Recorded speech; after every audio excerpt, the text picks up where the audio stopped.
안녕하세요. 신동일 꿈발전소 3일 경제독립TV 경제독립운동가 신동일 소장입니다.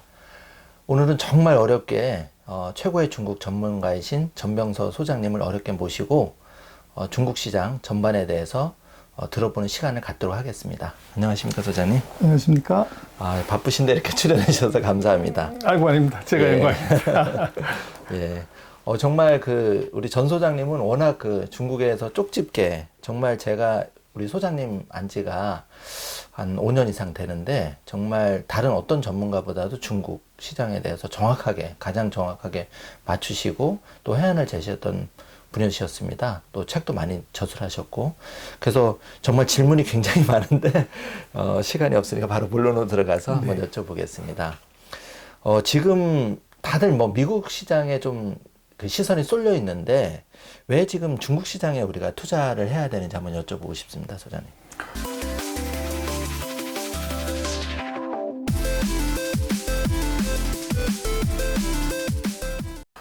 그래서 제가 잘 모를 때는 선수 따라 하면 되는데요. 예. 아이러니지만 중국 시장이 작년 하반기부터 굉장히 좋았습니다. 네. 그래서 좋은 이유는 네. 이 트럼프 대통령이 만들어준 시장입니다. 그래서 트럼프 대통령이 중국을 압박하면서 네. 금융시장 개방, 이게 중요한 팩터로 들어간 거죠. 네. 그래서 그것이 어떻게 보면 이제 시장의 상승 동력이 됐고, 네. 또 하나는 놓고 보면 결국은 요즘 많이 얘기하는 게 1등하고 2등이 다 해먹는 더러운 세상이다, 이렇게 이제 젊은 사람들 얘기도 하지만, 예. 결국은 투자는 지원 아니면 지토해야 하는 건데요. 그래서 지금 놓고 보면 항상 그렇습니다만은, 삼성전자 투자해서 수익이 잘 안 나요.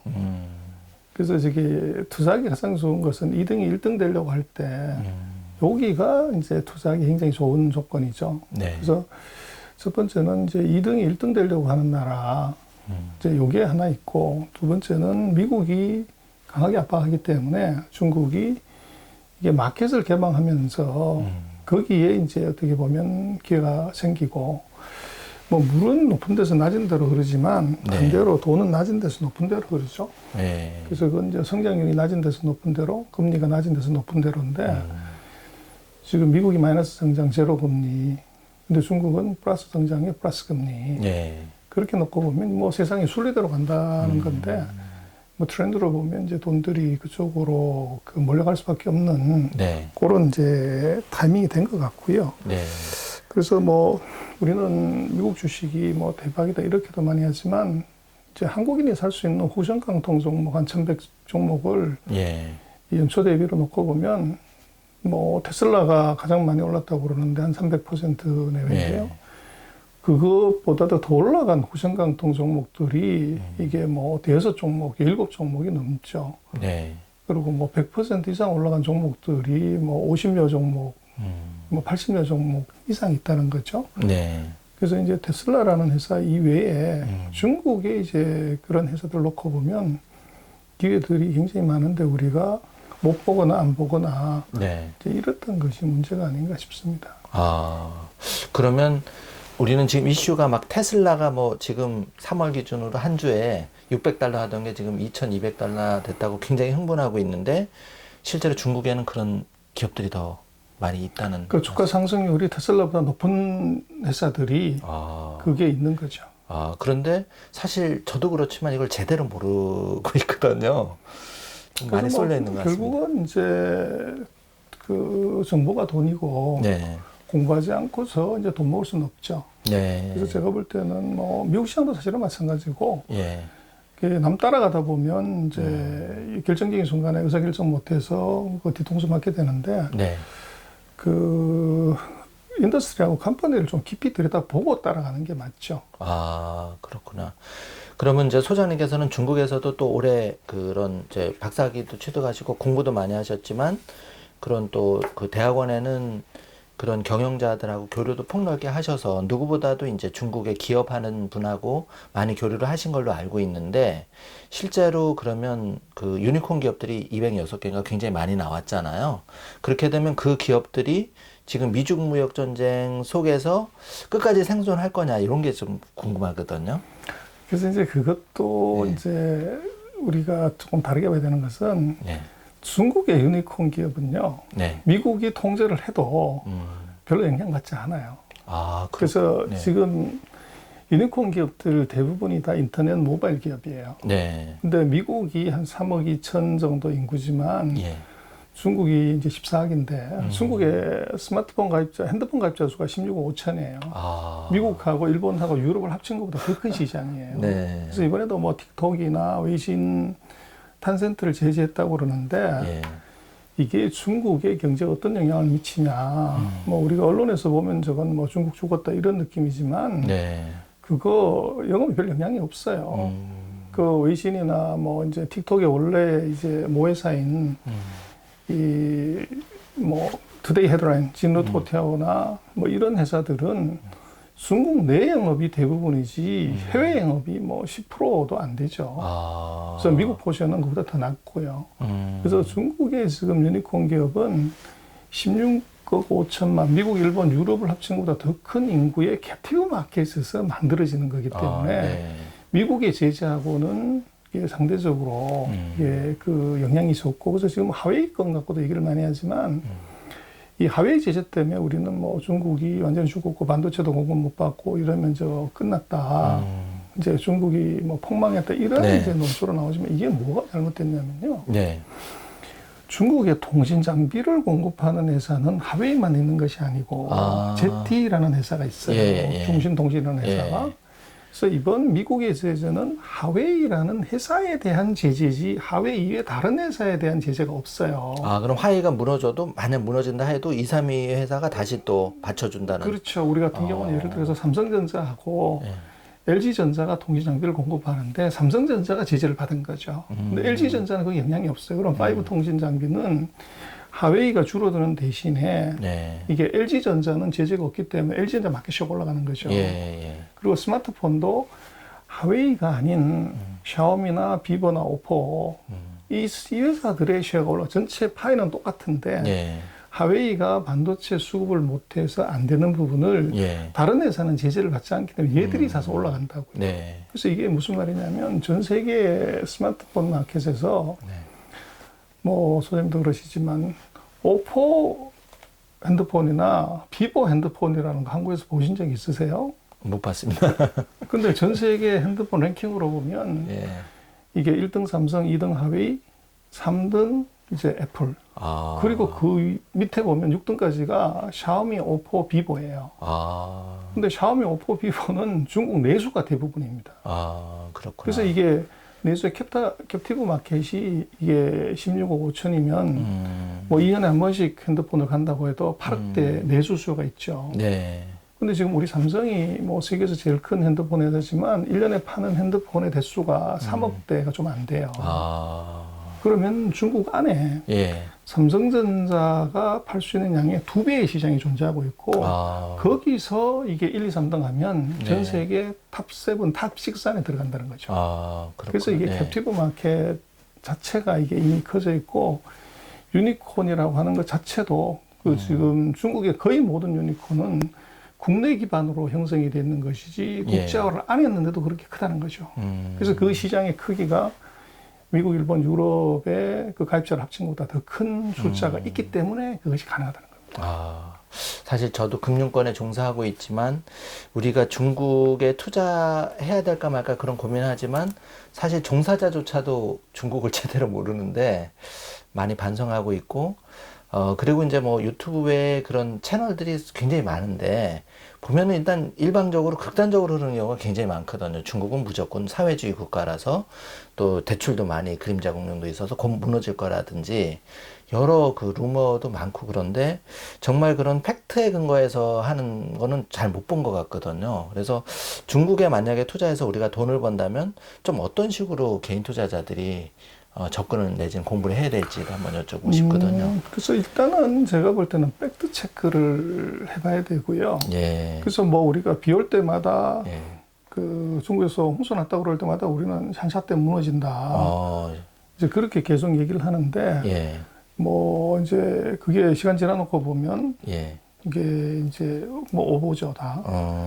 그래서 그 이유는 첫 번째는 그 우리가 중국의 그 매크로 경제에 대해서 조금 객관적인 시각보다는 이게 우리가 최근 한 3년 동안 당한 게 있기 때문에 부정적인 시각으로 보면은 네. 이게 이제 문제가 생기는 거죠. 예. 그래서 돈은 어떻게 버냐고 하면은 제가 볼 때는 이게 이 사랑하는 사람이 있으면요. 네. 말을 하지 않더라도 저 사람이 뭘 원하는지를 알죠.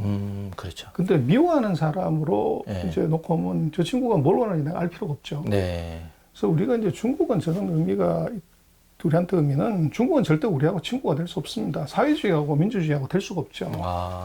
그래서 이거를 중국을 친구라고 또는 우리가 아프다고 그랬을 때 중국이 우리한테 호호해주거나 반창고 주는 나라가 절대 아닙니다. 그걸 냉정하게 좀 보고. 그렇죠. 예, 근데 예. 우리가 뭐 중국을 보는 이유는 우리가 거기서 돈을 벌기 때문에 그런 것이고 중국 마찬가지로 그 한국 전쟁 때 60만 대군을 보냈고 네. 거기서 16만 명 가까운 사람이 죽었단 말이에요. 예.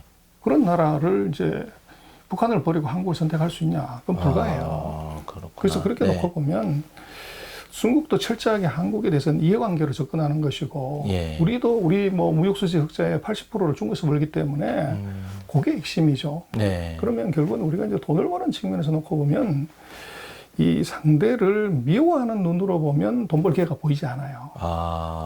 그래서 이걸 상대를 이게 이 고운 마음으로 놓고 보면 제가 뭐가 필요하지? 네. 이렇게 보면 상대가 필요한 게 결핍이 보이는 거죠. 아. 그걸 팔고 거기에다가 투자를 하고 이렇게 가야 되는데 네.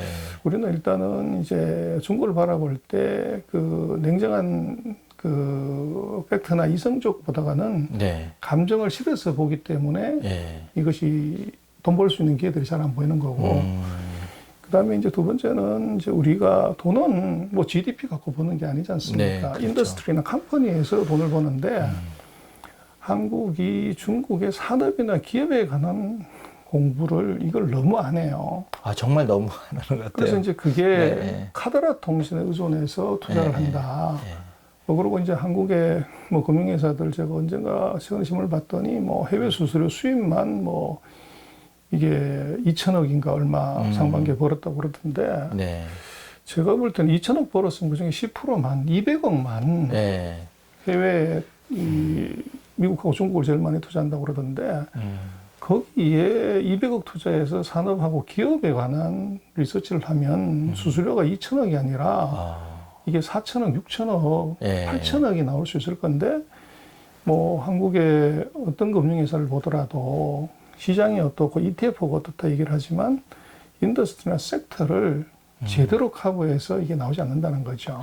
그러니까 정말 그 고객들, 금융회사 다니는 고객들, 증권회사 다니는 고객들이 어떻게 투자해야 되는지도 모르고 정확한 정보도 못 받고 어떻게 보면 어쩔 수 없이 묻지마 투자가 될 수밖에 없고 그게 한 10년 전에 약간 뭐 중국 주식 막 이렇게 하면 한번 또 넘어진 적이 있고 그래서 더 부정적인 생각도 생긴 것 같고 그런 것 같습니다. 그래서 뭐 두 번이나 우리가 실수를 했기 때문에 네. 그것이 그 수수료에 올인하는 것이 아니라 투자가들한테 이게 산업과 기업에 관한 정보를 이걸 충분히 제공하면 트레이딩 볼륨이 2배, 3배, 4배가 늘어날 수가 있죠.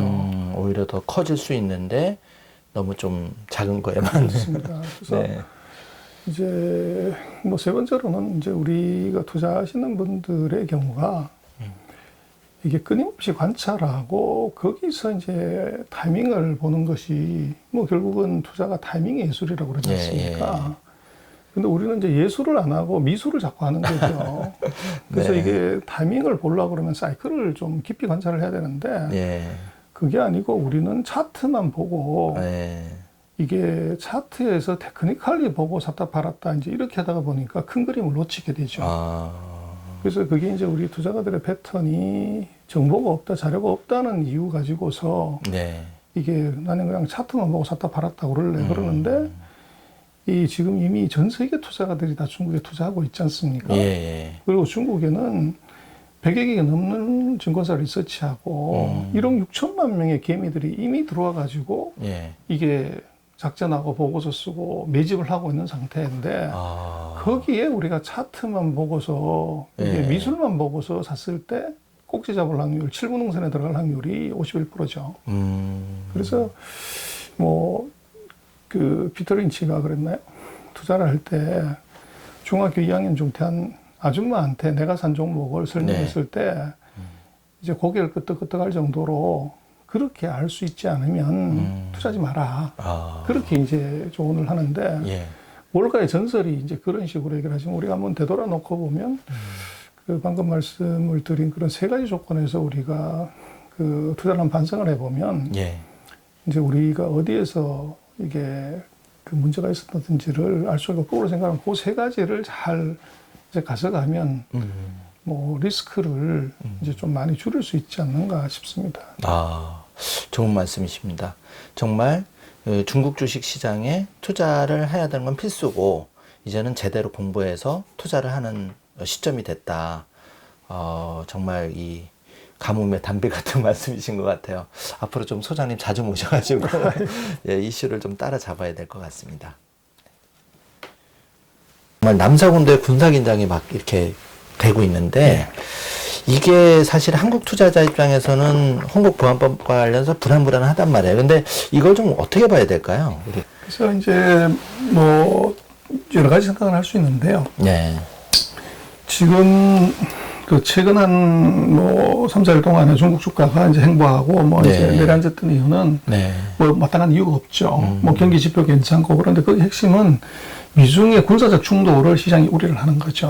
그래서 그 중국이 대만 해협을 먼저 이제 항해를 했고, 네. 이제 거기에 대해서 미군 정찰기가 이게 이제 정찰을 했고, 그리고 거기에 이제 중국이 그 동풍이라고 항공모함 킬러 미사일을 두 발을 쐈어요. 그게 한국밀라 킬러 미사일이네요. 그렇죠. 항공모함을 때려잡는 미사일이에요. 근데 그거를 보고서 미국이 또 정찰기를 보내서 이제 그 비행 금지 구역을 정찰을 한 거죠.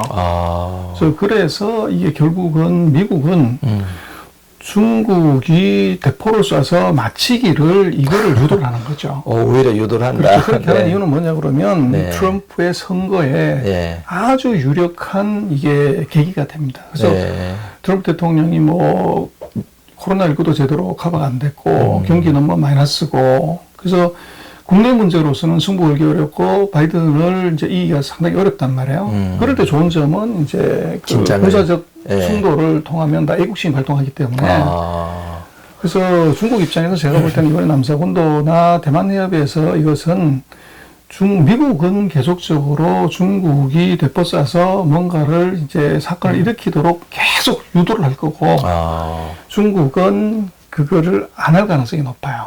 그래서 조심조심하면서 같이 붙었다 그러면 이것은 트럼프를 당선시키는 거죠. 오히려 그럼 바이든이 되기를 바라.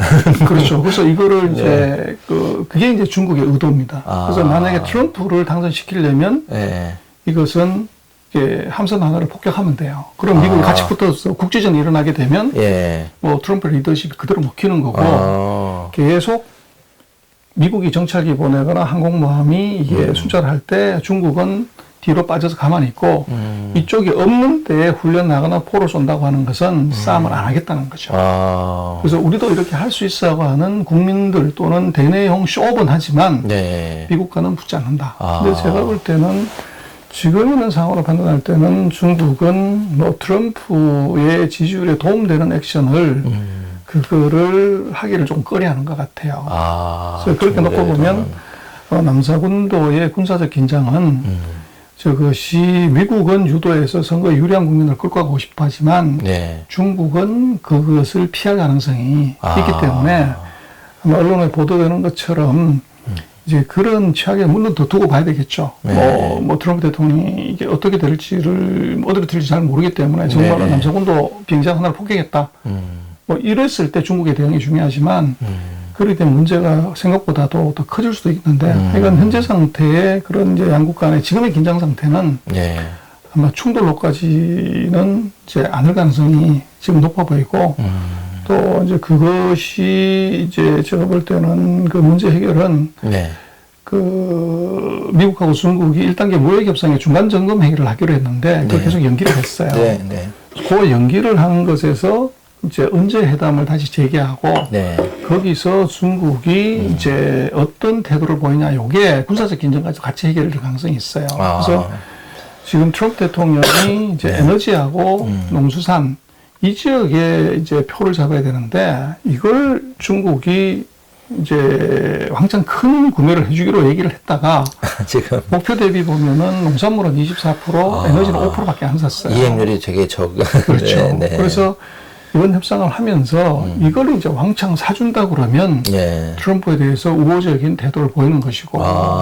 그게 관전 포인트. 그렇죠. 그게 제가 볼 땐 중요해요. 그렇게 되면 트럼프 대통령 입장에서도 네. 이렇게 군사적 긴장을 토한 이것보다도 네. 예를 들면 그 스윙 스테이트 왔다 갔다 하는 마음이 있는 그게 농업 지역하고 석유 지역에 표를 확보를 했을 때 네. 이것에 승산이 있다 그러면 군사적 행동을 이제 심하게 할 이유가 없어지죠. 그래서 제가 볼 때는 지금 뭐 비행기가 날고 미사일이 나는 것보다는 미중이 이제 1단계 무역 협상의 중간점검 결과를 어떻게 해석하고 중국이 어떤 액션을 하는가. 네. 이제 그걸 조금 더 주의 깊게 볼 필요가 있다. 그렇게 생각합니다.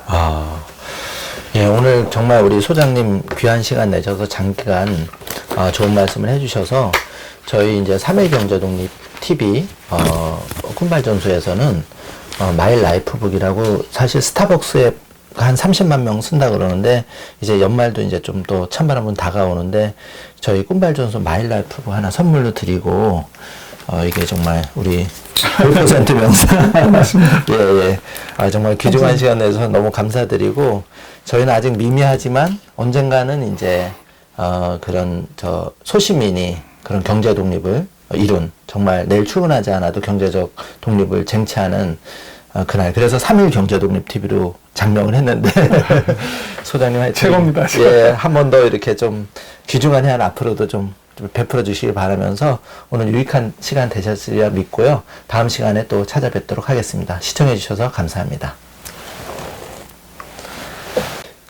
최근에 벵가드가 홍콩에서 이제 빼가지고 상해로 갔다고 신문에 났는데, 요게 그러면 방금 말씀하신 그런 부분하고 연관이 좀. 그렇게 보는 거죠. 그래서 우리도 홍콩이 이제 제재를 받으면 홍콩의 금융기관들이 다 도망갈 것이다. 네, 예. 이제 그렇게 얘기를 했는데, 그래서 우리는 뭐 그게 한국으로 유치해야 된다, 뭐 동경으로 갈 거다, 싱가포르로 갈 거다 그러는데, 제가 볼 때는 홍콩이 제재를 받으면 금융기관들이 다 상해나 심천 본토로 갈 가능성이 높아요. 네. 한국이나 동경이나 싱가포르 가기보다는.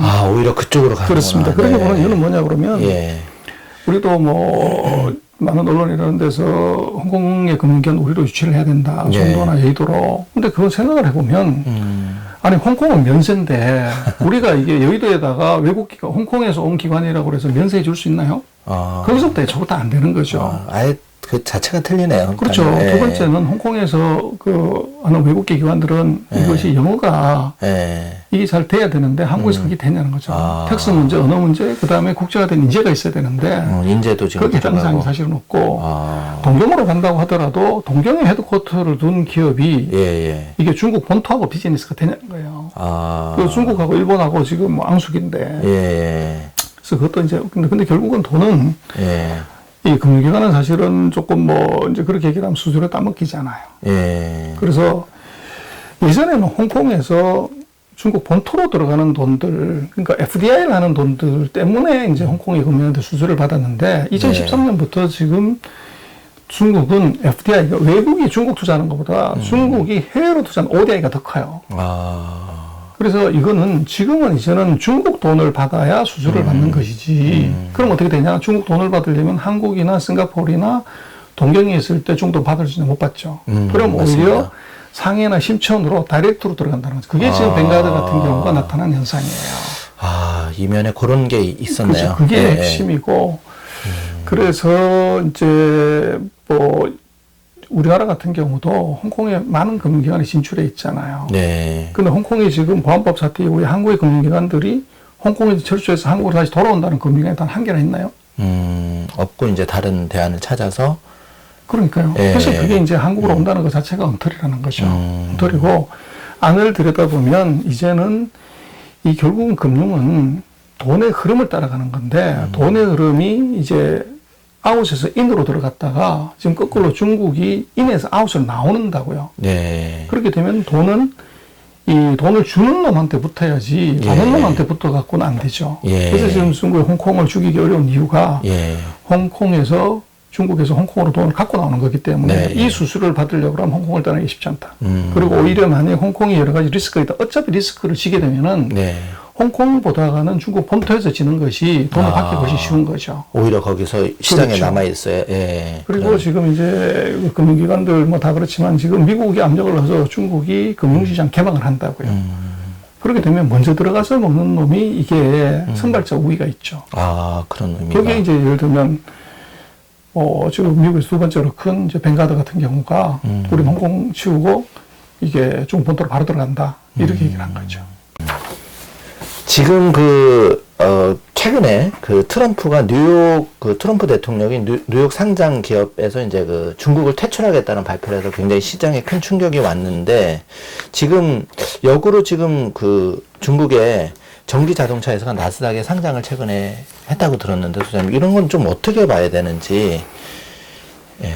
그래서 이제 트럼프 대통령이 미중 간의 갈등을 결국 이제 금까지 갖다 붙여서 미국에 상장된 중국 기업들에 대해서 첫 번째는 인덱스에 편입하지 마라. 그 다음에 이제 증자라든지 이제 자금 조달을 막아라. 그 다음에 연기금들이 이제 이걸 못 사게 해라. 뭐 이렇게 하고 거기다 하나 더 폭탄을 던진 것은 이제 회계 쪽에서 체크해서 미국 규정에 안 맞으면 다 상장을 폐지시킨다. 그래서 궁극적으로는 이제 미국에 상장된 중국 기업도 상장 폐지시킨다. 이제 이렇게 선포를 했죠. 그래서 문제는 이제 아까 말씀하신 것처럼 지금 샤오펑이라고 전기차 회사 중국의 빅3 중에 하나가 이게 지금 이미 2개가 상장돼 있고 어제인가요? 또 하나가 상장을 했죠. 그래서 상장 폐지시킨다고 그러는데 왜 이제 거기서 상장을 하냐 그러는데 결국은 시장은 영악한 겁니다. 그래서 트럼프 대통령이 그렇게 얘기했더라도 이것이 정말로 중국 기업 다 상장 폐지시킬 수 있냐 하는 거죠. 그래서 뭐 예를 들어서 11월 3일 날 트럼프 대통령이 떨어지면 어떡하냐. 그럼 지금까지 어떤 게 빵이 되고 그 근본적인 문제는 중국 기업을 다 퇴출을 시켰을 때 누구의 손해냐 하는 거죠. 그래서 그렇게 놓고 보면 트럼프 대통령이 정치적으로 얘기하는 레토릭하고 액추얼하고는 다르다는 거예요. 그래서 정말로 상장 폐지를 시켰을 때 그럼 상장 폐지를 시킨다고 하면 주가가 폭락할 거라고요. 그럼 그 폭락은 무슨 의미냐면 중국의 대주주들 또 증자를 30%에서 공모를 해서 30%한 그 돈은 이미 이게 중국으로 넘어갔죠. 미국에 있는 돈이 아니지 않습니까? 그래서 돈을 이미 가져갔고 그 다음번에 여기에 이제 미국에서 만약에 상장 폐지를 하게 된다면 우리도 마찬가지지만 주가가 유동성이 없으니까 속락을 하죠.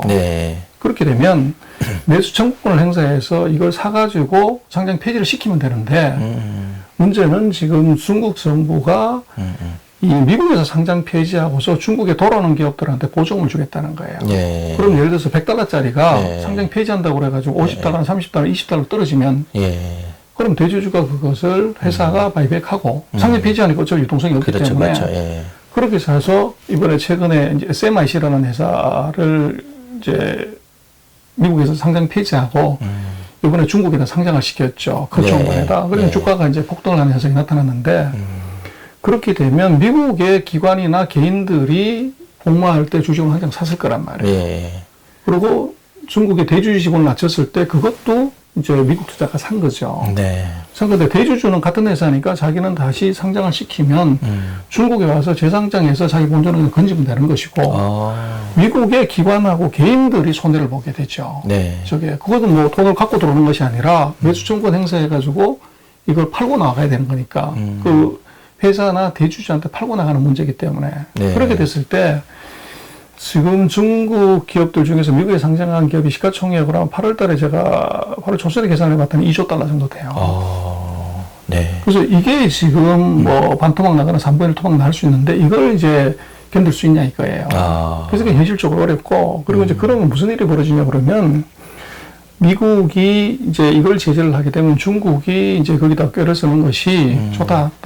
뭐 중국에서 미국에 상장된 기업들의 뭐 큰 회사들은 전부 인터넷 회사들, 플랫폼 회사들이죠. 이거 다 홍콩에다 상장시켜라는 거예요.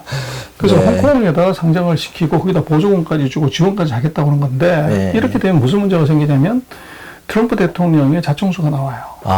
그래서 홍콩 보안법 때문에 홍콩을 제재해서 예. 결국은 홍콩의 금융시장을 이거를 이제 악화시켜서 중국이 자금 조달이나 뭐 이걸 어렵게 하겠다는 건데 2조 달러치의 미국에 상장된 중국의 플랫폼 기업이 홍콩에 상장되면 홍콩 시총의 거의 한 34% 정도가 돼요.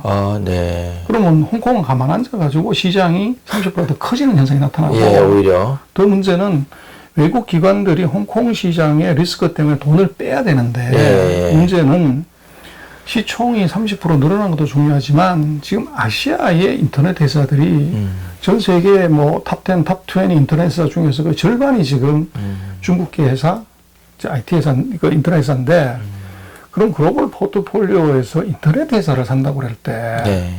그러면 미국이 절반, 중국하고 아시아가 절반이면 지금은 그 미국의 나스닥이나 NYSE에서 한 그 아시아 인터넷을 사면 되는데 이제는 그게 기회가 없어지면 홍콩 와서 사야 되는 거죠.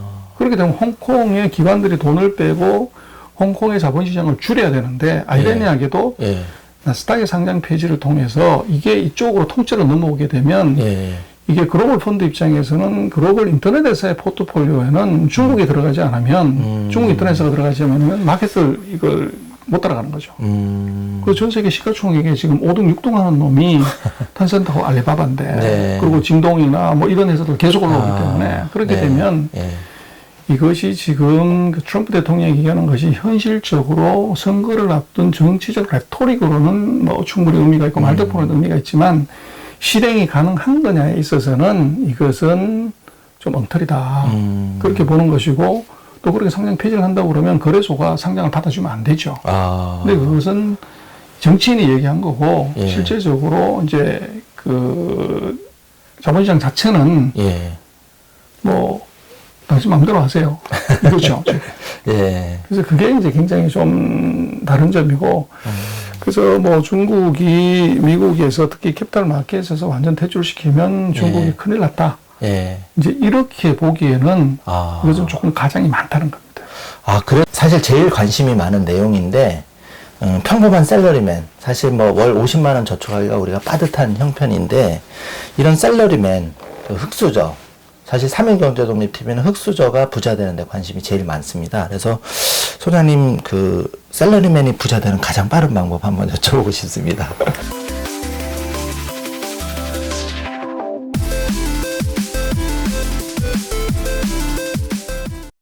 그래서 저는 뭐 지금 샐러리맨이라는 것도 저는 뭐 코로나 이후 그리고 이제 4차 산업혁명 시대는 의미가 없을 것 같아요. 예전 같았으면 뭐 저도 그랬고 5일 동안 이제 열심히 일해서 7일 먹고 사는 이제 시대가 이제는 하루나 이틀 일하고 7일 먹고 사는 시대로 바뀔 것 같아요. 지금 이제 세상이 그렇죠. 그리고 지금 이제 놓고 보면 결국은 월급으로 먹고 사는 시대는 이게 이제 아닌 적금 넣는 시대가 아닐 수밖에 없는 것이 제로금리 마이너스 금리의 적금임이 아니고 결국은 이제 투자인데 지금 아까도 말씀하셨지만 미국 주가 뭐 테슬라니 뭐 이런 것들이 왜 천정부지로 올라가냐 그러면 금리가 제로면요 사실은 이게 성장률 할인 모양으로 보면 주가는 무한대로 가는 거죠. 근데 그것이 이제 전통 제조업 같은 경우 고정비가 워낙 크기 때문에 이게 금리가 제로 가더라도 이제 고정비 부담 때문에 이제 그렇게 많이 못 가지만 이게 플랫폼 기업들 같은 경우는 한계 비용이 제로이기 때문에 주가가 이게 이제 뭐 먼데로 갈 수 있는 가능성이 있죠. 그래서 지금 이제 시대로 놓고 보면 아마 제조업의 시대로 뭐 대부분 이제 거기에서 화이트 칼라 잡을 갖고 있고 블루 칼라 잡을 갖고 있는데 제조업 시대는 규모의 경제가 뭐 2배를 벌었다, 3배를 벌었다가 되지만 지금 시대는 이게 정말 비대면 경제 뭐 이렇게 가면은 10배, 100배가 커져버리는 그 시장이 이제 보여지는 것 같아요. 그래서 지금 우리가 샐러리맨 월급 뭐 이러지만 아마 소장님도 일하고 계신 회사들이 이제는 오프라인에서 비즈니스가 없지 않습니까? 맞아요. 전부 온라인이기 때문에 그렇다고 하면 전국의 지점들 뭐 300개, 500개가 네. 이게 제로가 돼도 비즈니스를 하는데 아무 문제가 없다고 하면 300분의 1로 줄어든 그것이 네. 이게 고정비가 줄어들면 거꾸로 300배 올라갈 수 있는 일이 벌어진 거죠. 네. 그래서 결국은 제가 볼 때는 그 비즈니스 모델의 선택을 직장이든 투자든 이거를 전통 제조업이 아닌 새로운 비즈니스 모델을 포커스하고 네. 이게 지금 한계 비용이 제로인 네. 그리고 비즈니스 모델의 무한 확장이 가능한 아까 말씀하셨습니다만은 테슬라다. 네. 그래서 우리가 자동차로 놓고 보면 이건 답이 없지만 이게 바퀴 달린 전자제품이다. 아. 그렇게 이제 생각을 해보면 예, 예. 그리고 그 전자제품에서 뭘 하냐 그러면 네. 자율주행이 붙어버리면 아. 자동차 안에서 우리가 쇼핑을 하게 되고 책을 보게 되고 예. 넷플릭스 영화를 보게 되고 강의를 듣고 거기서 내가 쇼핑몰을 운영한다고 하면 완전 얘기가 달라지네요. 그래서 그 비즈니스 모델 자체가 예. 이 확장성이 테슬라가 바퀴 달린 자동차, 바퀴 달린 자율주행차, 바퀴 달린 넷플릭스 영화관, 바퀴 달린 예를 들어서 이제 쇼핑몰을 내가 운영하는 거다. 뭐 소장님도 그러시지만 이게 테슬라 전기차를 타고 자율주행이 있다고 하면 거기서 방송하실 거 아닙니까? 그렇죠. 그렇게 되면 이것이 얘기가 틀려지네. 이 비즈니스가 모델이 처음에는 이것이 전기차 모델이었지만 거기서 할 수 있는 것은 꽃도 팔고 서점도 하고 금도 팔고 방송도 하고 네. 영화관도 하고 이것이 5개, 10개, 100개까지 올라가더라도 에디셔널 코스트가 없는 거죠. 네. 그래서 이제 그런 시대가 왔다고 하면은 첫 번째는 이제 시드만이 있어야죠. 뭐 시드만이 없는데 뭐 의미가 그렇죠. 없고 아무리. 시드만이의 이제 축적이 일단 중요하고 두 번째는 어떻게 보면 뭐 정말로 예. 그 깊이 공부하지 않으면 하다가 끝나버리는 거죠. 예, 예. 그래서 저는 뭐 직장도 그렇지만 처절하게 목숨 걸고 연구하고 공부를 해야 된다. 아. 그런 것 없이 뭐 친구가 사고 뭐 이제 누가 벌었다고 그래서 간다? 그거는 이미 이제 아니고요. 예, 예. 그리고 지금은 과거 같으면은 이제 산업주기 30년설, 한계 산업이 30년 정도는 가야 네. 이게 없어진다고 그러는데 예. 지금 시대는 인터넷, 모바일, 네트워킹이 되면서 10년도 이미 길고 4년, 뭐 지금 2년 이 정도 라이프 사이클이 줄어들었기 때문에 네. 이게 10년, 20년의 직장 생활은 그건 불가다. 아. 그래서 이것은 이게 직장도 회사도 나를 버리지만 쓸모없다고 네. 거꾸로 나도 회사를 버릴 수밖에 없는 이제 이런 시대가 온 것 같아요. 아. 그래서 역설적으로 이제 예전 같았으면 30년 일해서 퇴직금 네. 이거 두 알 받아가지고 이제 행복해 했지만 네. 이제는 뭐 그 퇴직금을 받을 수도 없을 뿐더러 또 거꾸로 이제 생각의 발상이 전환하면 이게 30년 동안 한 개 모델로 비즈니스를 왔던 것이 네. 이게 5년 만에 네. 비즈니스 모델이 10개, 20개, 100개로 늘어나는 이 시대는 사실은 눈 밝은 사람이 예. 이게 투자의 기회도 훨씬 더 많아졌고 기성세대들보다는 네. 그 기회가 이제 온 것 같아요. 예. 그래서 저는 뭐 셀러리맨이라고 생각하지 말고 어떻게 보면 1인 사업자다. 예. 그래서 뭐 우리 회사에서 얘기를 하지만 이 사장 같은 사원이 있고 예. 이게 사원 같은 이제 사장이 있지 않습니까? 예, 그렇죠. 그래서 지금의 셀러리맨들은 결국 아까도 말씀드렸지만 지금 같은 시대에서 20년, 30년 일할 수 있는 어디도 없기 때문에 어떻게 보면 이제 내가 독립만세 부르기 위한 그 이제 느낌으로 놓고 보면 내가 이 회사의 사장이다. 나도 네. 이런 회사 만들 거야. 예. 그런다 그러면 생각의 틀이나 방향이 달라지죠. 아. 근데 그것의 포커싱이 전통 제조업이 아닌 이게 비즈니스 모델이 이게 5개, 10개, 100개가 이렇게 네. 커질 수 있는 그 예. 인더스트리에 포커싱하고 그리로 이제 오렌트를 하고 또 이제 시드마니가 있으면 그런 회사한테서 어떻게 보면 투자 수익을 얻으려고 하는 노력 이제 이게 필요할 것 같아요. 아. 저희 사실 그 3.1 경제독립 TV가 이제 의미가 저희가 3.1절이 이제 그 일본으로부터 나라는 찾아왔는데 사실 이게 저도 이제 자산관리 PB를 오래 하다 보니까 부익부 비밀이 굉장히 심화되는 거예요. 그런 상황에서 너무 좀 그 약간 죄책감 그런 것도 느끼고 왜냐면 자본이라는 게 이게 눈덩이가 클수록 많이 굴리니까 당연한 얘기긴 하겠지만 그래서 너무 좀 안타까워서 저희 꿈발전소가 이제 그런 일을 하다가 그 3일 경제독립 TV를 만든 이유가 이게 소액이지만 50만 원, 100만 원이지만 이거를 제대로 자본에 투자해서 그런 개인의 경제 독립을 한번 이뤄보는데 1조를 좀 미력 하나만 해봐야 되겠다는 생각을 가지고 저희가 원래 2012년에 채널을 오픈이 됐는데 올해 이제 3월 1일에 그랜드 다시 리뉴얼을 했거든요. 근데 정말 저는 소장님 한 5, 6년 전에 뵈서 처음 이렇게 알게 됐지만 제대로 중국을 좀 파헤쳐서 한번 제대로 그러니까 제 지인이 이제 텐센트 해가지고 한 300% 수익 난 뭐 솔직히 말하면 이제 제가 애들한테 이렇게 주식도 사주고 하는데 그렇게 이제 수익이 나는 경우가 있더라고요. 그런데 앞으로도 그런 기업들이 많이 나오겠죠. 말씀하신 대로. 그러면 이 50만 원, 100만 원을 예전같이 삼성전자도 투자하지만 그런 주식도 정말 우리가 발굴할 수 있는 거 아닙니까, 소장님? 그렇습니다. 그래서 예. 뭐 지금 중국이 그 예. 포춘 500대 기업에서 예. 미국을 제치고 금년에 1등을 했어요. 네. 그래서 야 이거 뭐 엄청나다. 무슨 또 한편으로는 다 국유 기업인데 뭐 예. 의미가 있냐 이런 얘기를 하지만 예. 그 웨이징이라고 샤오미의 창업자가 그런 얘기를 해요. 네. 태풍이 불면 돼지가 날아다닌다고. 그래서 그 큰 육중한 돼지가 하늘에 날아다니는 일이 벌어지는데 말씀하셨던 이 탄센트 주가가 네. 저게 이제 3배가 가고 4배가 가는 거 네. 탄센트라는 게 삼성전자 시가총액이 지금 2배가 넘지 않습니까? 벌써 2배를. 그럼요. 그럼 이거는 정말로 돼지가 하늘에 막 날아다니는 건데 예. 이거는 이제 태풍이 이미 분 거죠.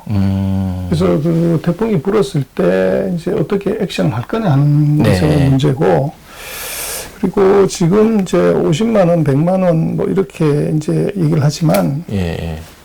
결국은 이제 앞으로도 두고 봐야 되겠지만 네. 이 플랫폼 비즈니스에서 예. 이 탄센트가 알리바바가 네. 갖고 있는 비즈니스 모델이 뭐 200개, 400개씩이 됩니다. 네. 근데 예를 들어서 탄센트 플랫폼에 예. 여기 12억 명의 가입자가 있다고요. 네. 그러면 얘들은 그 12억 명의 가입자를 기반으로 지금은 이제 카톡하고 게임하는 데서 돈을 네. 벌지만 네.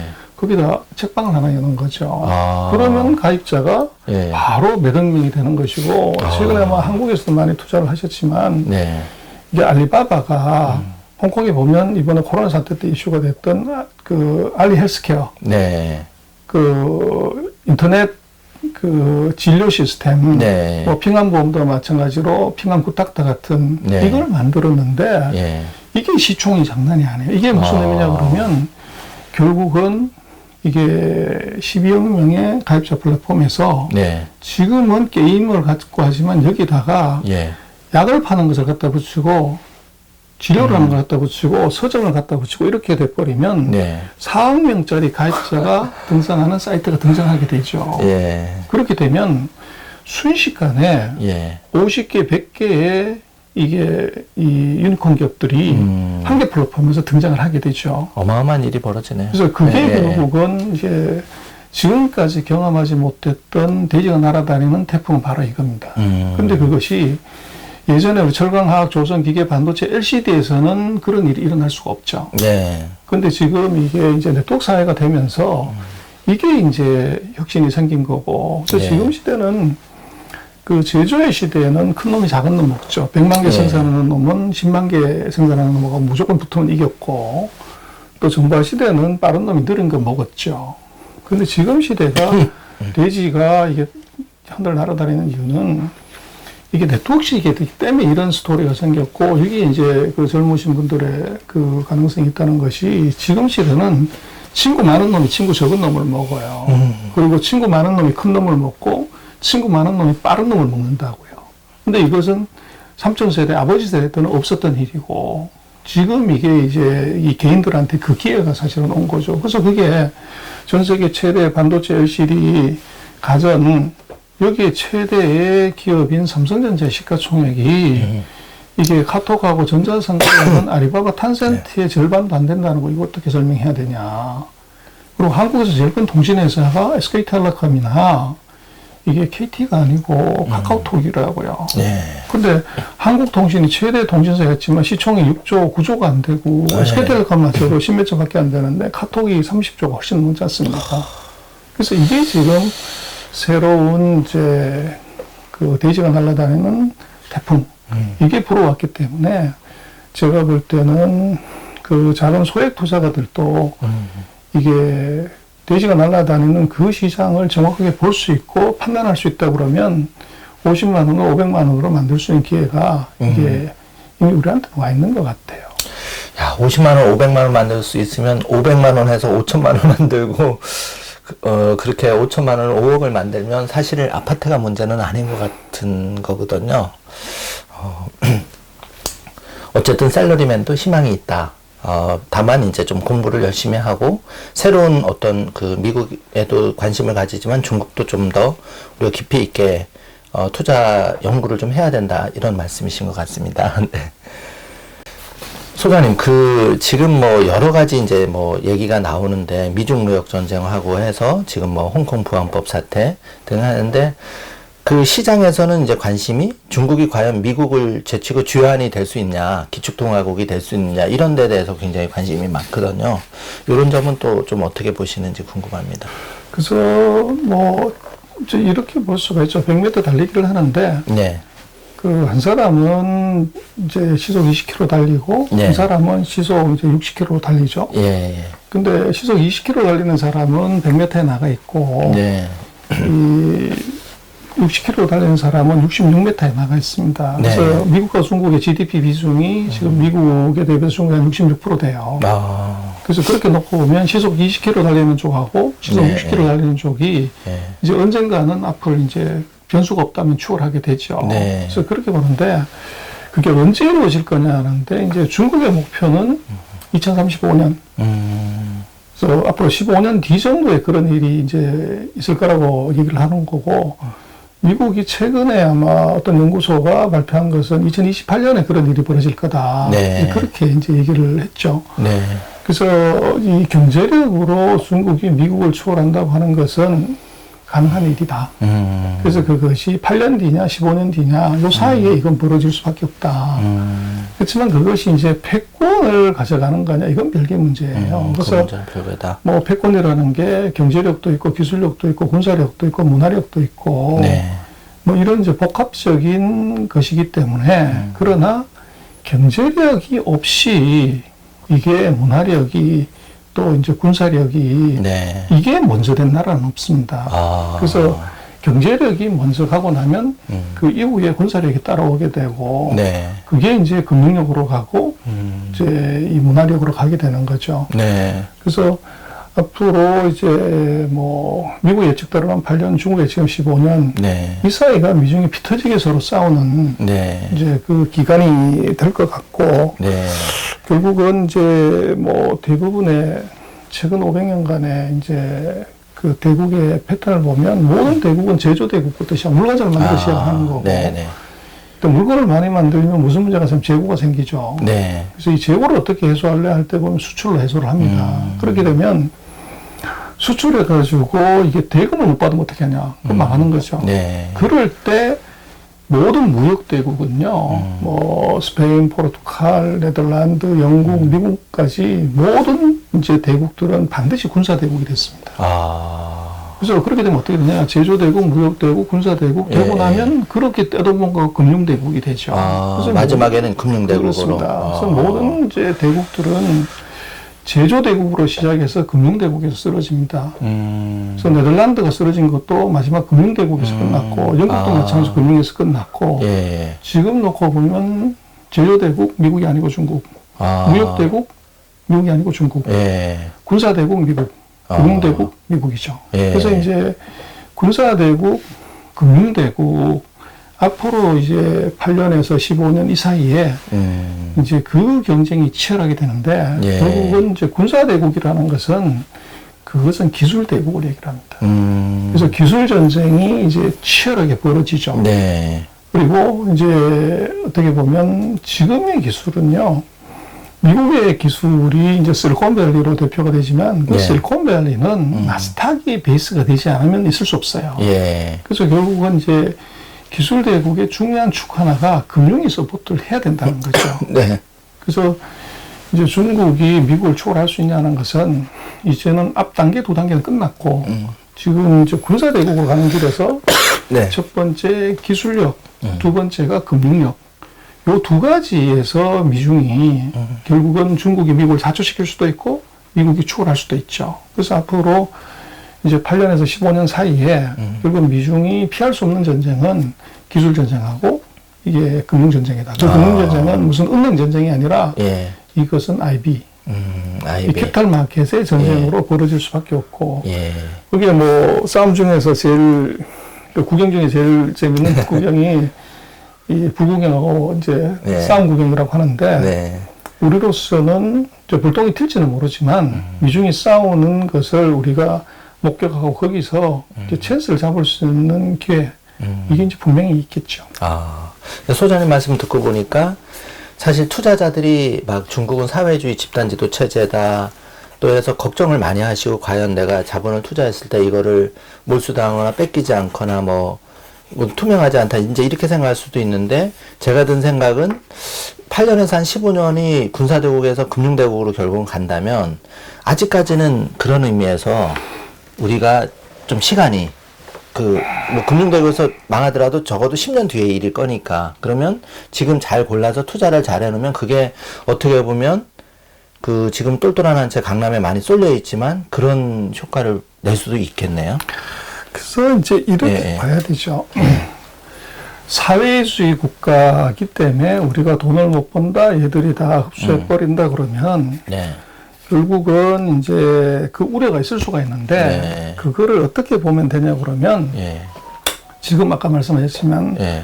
지금 미국에서 제일 잘 나가는 예. 제조기업 하나를 꼽으라 그러면 테슬라를 꼽겠죠. 네. 근데 테슬라가 트럼프 대통령이 그렇게 얘기를 하는데도 불구하고 미국에다 공장 지면 세금 다 깎아주고 우대 조치도 하고 한다고 그러는데 전 세계에서 제일 큰 전기차 공장을 샹하이에 지었어요. 아. 그러면 이 테슬라 앨런 머스크는 네. 바본인가요? 그렇죠. 그리고 중국에 대한 지금 사회주의이기 때문에 우리가 돈을 떼이거나 뭐 이럴 수 있다고 하는 가능성은 네. 그건 이렇게 보면 되죠. 예. 한국의 삼성, LG, 현대, 네. 전 세계 포춘 500대 기업들이 안 네. 들어가 있는 기업이 없어요, 중국에. 예. 그러면 이 전 세계 포춘 500대 기업들은 바본가. 이렇게 이제 반문해 볼 수가 있죠. 네. 그래서 제가 볼 때는 한국의 이제 투자가들이 생각하는 사회주의 때문에 이게 문제가 있다고 하는 것은 포춘 500대 기업, 우리 삼성, LG, 현대가 중국 본사를 폐쇄하고 한국으로 철수할 때 그때 이게 그 네. 문제가 생기는 것이고 네. 지금 그러면 이게 우리 삼성이 시안에다 반도체 공장을 더 지었잖아요. LG가 우리 파주에다 공장을 안 짓고 저 광동성에다가 공장을 더 지었다고요. 네. 그럼 이거 어떻게 볼래? 사회주의에서 돈 다 이거 잃어버릴 수밖에 없는데 삼성하고 LG는 그럼 네. 거기다 공장 지면 삼성의 의사결정하는 상무님, 전무님, 네. 사장님들은 이건 잘못된 거죠. 네. 그리고 지금 전 세계의 자동차 회사들 다 중국 가서 공장 짓잖아요. 반도체 회사들 다 거기다 공장 짓잖아요. 예. 그럼 이거 어떻게 봐야 되나? 사회주의 국가에 다 몰수당할 것인데. 그래서 그렇게 놓고 보면 그것은 조금 이제 오문이었네요. 이제 과한 이제 판단인 거고. 그래서 예, 예. 그 사회주의 국가에 대한 리스크는 포춘 500대 기업들이 어떻게 액션하는지 봐라.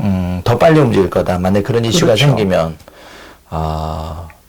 그러면 사실 이런 것도 잘 많이 알려지지는 않았거든요. 그러다 보니까 마치 뭐 중국이 금방 망한다, 미중 무역 전쟁에 트럼프한테 진짜 제대로 한번 찍혀서 이런 기사들이 사실 많고 유튜버도 많은데 이게 본질을 좀 흐리는 것 같긴 하거든요. 제가 이제 현장에 있다 보니까 그거는 좀 아닌데. 그리고 투자의 관점에서도 봐도 어디다 쏠려서 투자를 포트폴리오를 구성하는 건 사실 별로 안 좋은 거거든요. 사이클을 보고 분산해야 된다고 생각하는데 그런 의미에서 정말 소장님 말씀이 굉장히 가슴에 와닿는 거고 지금 삼성이나 글로벌 기업들, 포춘 500대 기업들이 움직임을 보면 확실하게 그런 거예요. 그래서 뭐 포춘 500대까지 볼 필요도 없죠. 그 최근 뭐 한 2년 동안에 미중이 싸우면서 네. 그 서방 특히 미국의 언론들의 이제 전체적인 그 논조들은 네. 다 중국 위기론, 네. 그 중국 붕괴론에 맞춰져 있고 네. 한국 언론도 그대로 받아서 그렇게 썼죠. 네. 그리고 또 뭐 한국의 많은 개인 미디어들 같은 데서 뭐 중국 위기론, 붕괴론, 외환론 뭐 이게 쏟아져 나왔고 네.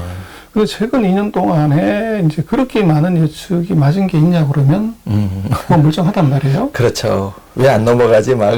그렇죠. 이런, 네. 그래서 이제 그것들은 조금 우리가 네.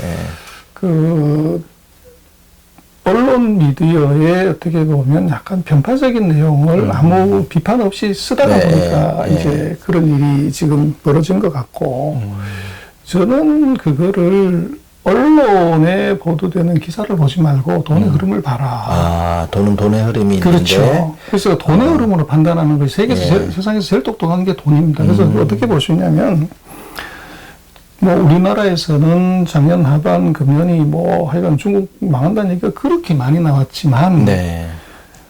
근데 중국 환율이 보면, 그 작년에 6.3에서 뭐 네. 7.12까지 확 절하가 되죠. 예. 그렇게 되면 돈이 대거 빠져가지고 환차손 때문에 네.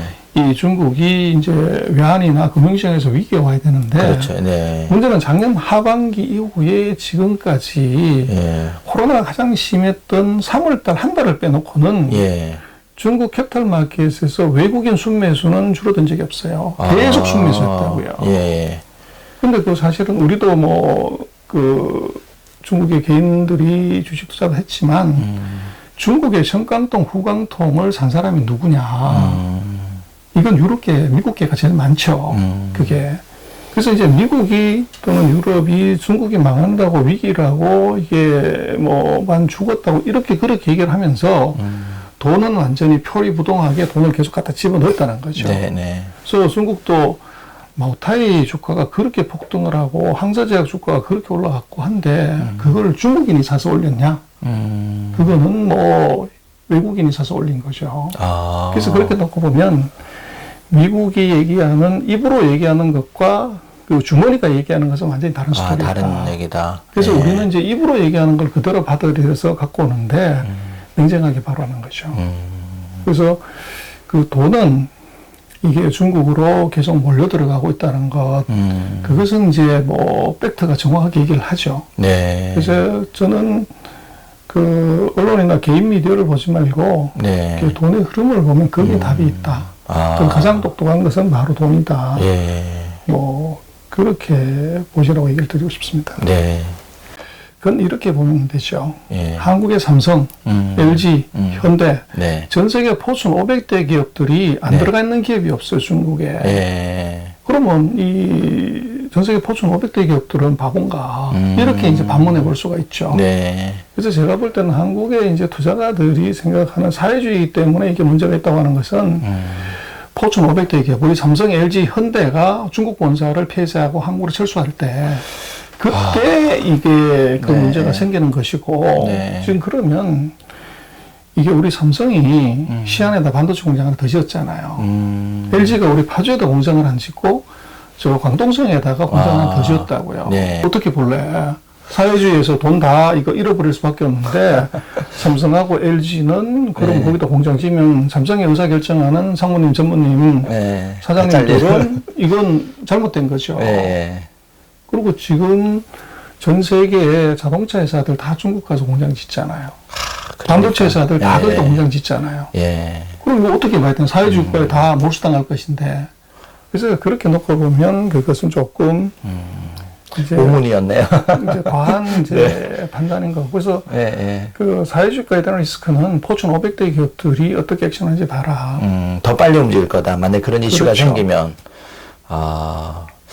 그러면 사실 이런 것도 잘 많이 알려지지는 않았거든요. 그러다 보니까 마치 뭐 중국이 금방 망한다, 미중 무역 전쟁에 트럼프한테 진짜 제대로 한번 찍혀서 이렇게 이런 기사들이 사실 많고 유튜버도 많은데 이게 본질을 좀 흐리는 것 같긴 하거든요. 제가 이제 현장에 있다 보니까 그거는 좀 아닌데. 그리고 투자의 관점에서도 봐도 어디다 쏠려서 투자를 포트폴리오를 구성하는 건 사실 별로 안 좋은 거거든요. 사이클을 보고 분산해야 된다고 생각하는데 그런 의미에서 정말 소장님 말씀이 굉장히 가슴에 와닿는 거고 지금 삼성이나 글로벌 기업들, 포춘 500대 기업들이 움직임을 보면 확실하게 그런 거예요. 그래서 뭐 포춘 500대까지 볼 필요도 없이요. 그 최근 뭐 한 2년 동안에 미중이 싸우면서 네. 그 서방 특히 미국의 언론들의 이제 전체적인 그 논조들은 네. 다 중국 위기론, 네. 중국 붕괴론에 맞춰져 있고 네. 한국 언론도 그대로 받아서 그렇게 썼죠. 네. 그리고 또 뭐 한국의 많은 개인 미디어들 같은 데서 뭐 중국 위기론, 붕괴론, 외환론 뭐 이게 쏟아져 나왔고. 네.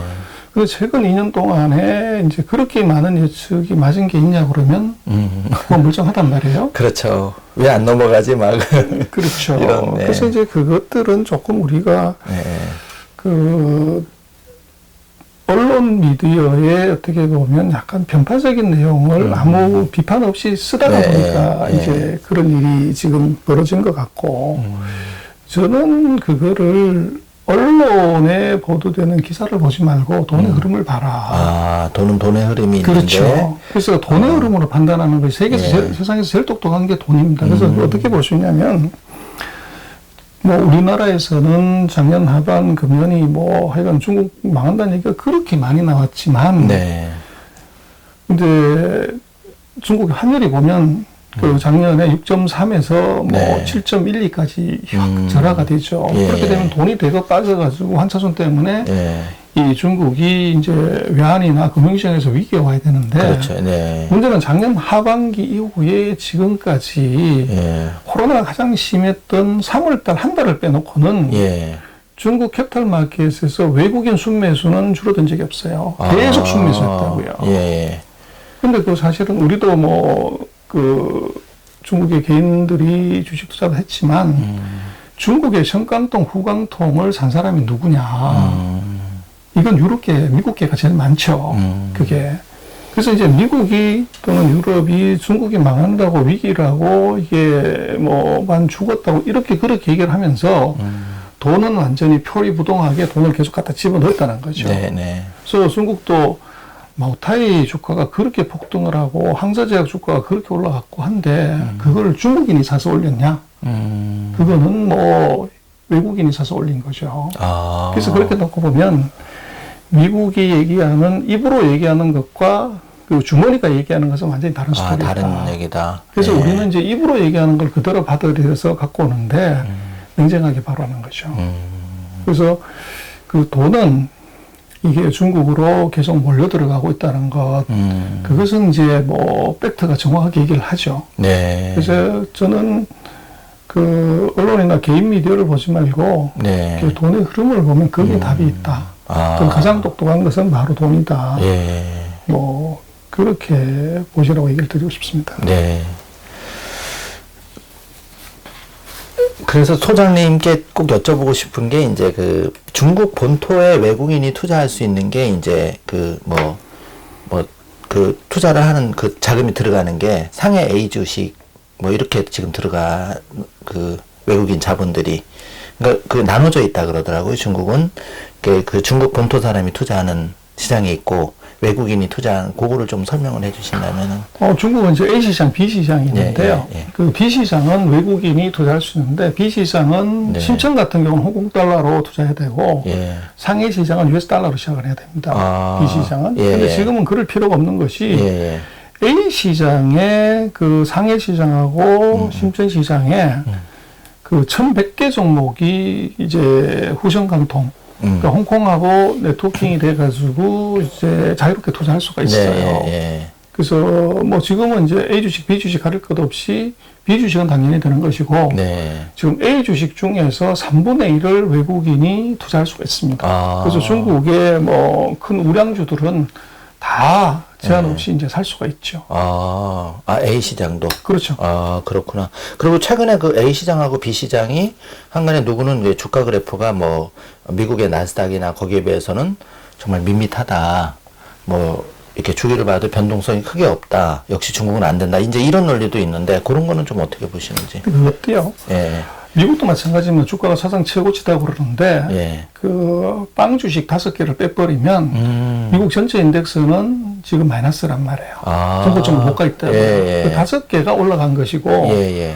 중국도 이제 그 인덱스를 놓고 보면 뭐 2,800에서 3,300, 뭐 3,400 여기서 왔다 갔다 해서 한 10%, 15% 내외에서 왔다 갔다 하는데 그걸 보면 안 되고 중국은 이게 그 시가총액의 거의 절반 가까이가 금융주하고 화학주예요. 네.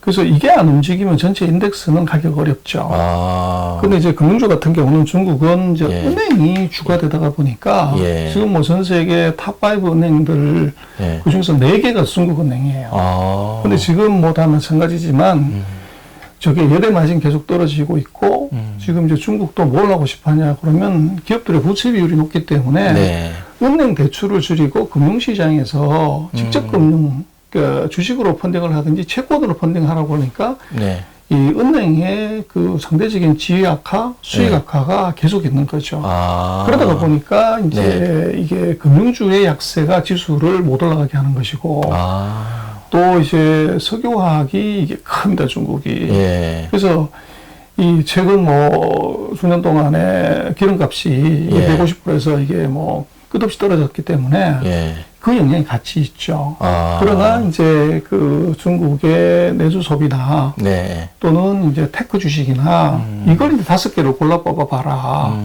그러면 중국 뭐 한국 사업들이 많이 하셨던 항서제약이나 무슨 뭐 마오타이나 이런 회사들의 주가들은 이건 뭐 몇백 올라간 거죠. 아, 작년에도 마구타이는 엄청 올랐다고. 그래서 그거를 이제 그 미국도 보면 빵 주식, 네. 테크 주식 5개, 6개를 골라가지고 예. 사면은 이게 엄청나게 올라갔지만 예. 중국도 마찬가지로 테크하고 소비주를 5개만 골라서 보면 미국보다도 2-3배가 더 올라간 거죠. 아, 오히려. 예.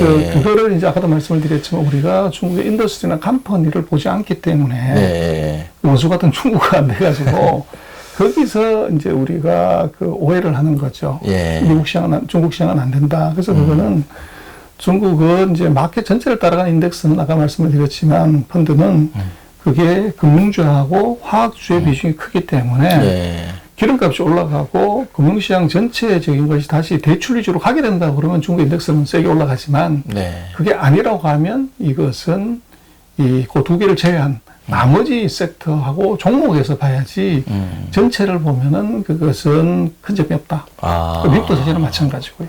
그러면 이렇게 분해해서 보면 정말 소장님한테 배우게 되는 건데, 아, 요런 주도주가 있고, 그거를 전체적으로 평균을 내서 보니까 미국에 비해서 상대적으로 적게 올라갈 것 같이 보이긴 하지만, 실제로 그런 가일 주식은 미국에 못지않게 더 많이 올라갔죠. 네, 더 많이 올라갔는데, 우리는 사실 그 사실을 모르죠. 모르고, 뭐, 그거를 또 얘기해 주는 데도 없고, 그래서 자꾸 투자 기회를 놓치지 않는가, 이제 이런 생각이 들고요. 그렇게 해서 이제 하나 더 여쭤보고 싶은 게, 지금 사실 미국의 나스닥의 빵 주식이나 그런 시총 1위에서 뭐 5위, 내지는 12기업에는 다 쏠려 이렇게 관심이 많은데, 거기에 반면에서 중국 주식은 내가 자산이 100이라고 했을 때 10도 투자를 안 하고 있는 게 현실이거든요. 이렇게 보면, 이제 그 소장님께서 오랫동안 이제 그런 애널리스트도 하시고 이렇게 경험을 하셨는데, 지금 그 앞으로 3년, 5년을 좀 놔두고 봤을 때 미국과 중국 주식을 어떤 식으로 좀 투자를 해야 가장 좀 현명한 투자가 될 수 있을까?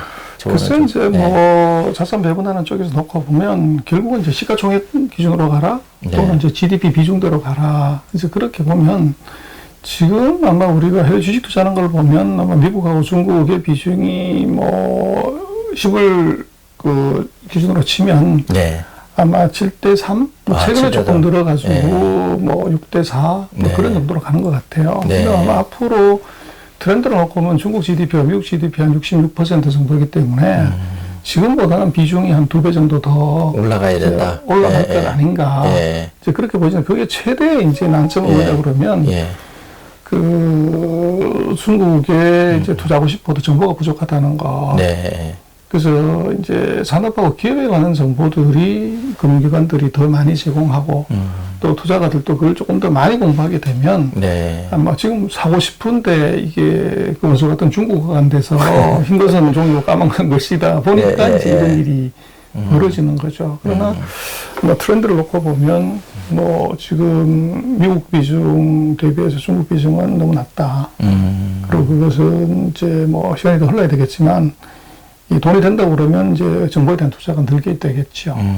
그러면 뭐 추세적으로 보면 중국 익스포저를 더 높이는 것이 아마 포트폴리오 관리 차원에서도 맞는 거 아닌가 싶습니다. 아, 네, 정말 그 좋은 말씀이십니다. 그러니까 좀 쏠림 현상을 좀 이제 줄이고 조금은 균형 있게 해야 되고, 네, 그런 말씀이신 걸로, 네.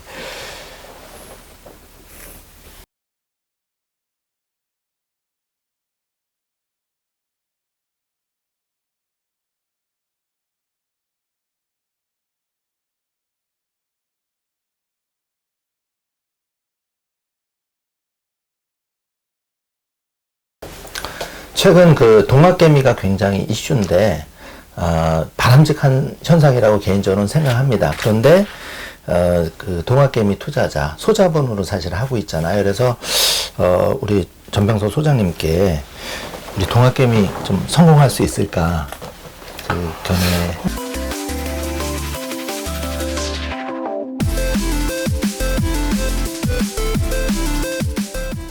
지금 이제 코로나19 이후에 바뀐 변화는요. 네.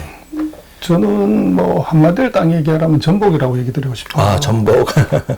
그래서 이제 몸에서 온 전복이 아니라 모든 것이 이제 뒤집어진다는 전복. 그런 전복이다. 네. 근데 지금 이제 동학개미의 의미는 예. 뭐 이제 겁없는 젊은이들이 이제 잘 모르는 금융에 이제 무지막지하게 뛰어든다 이렇게도 볼 수가 있지만 네.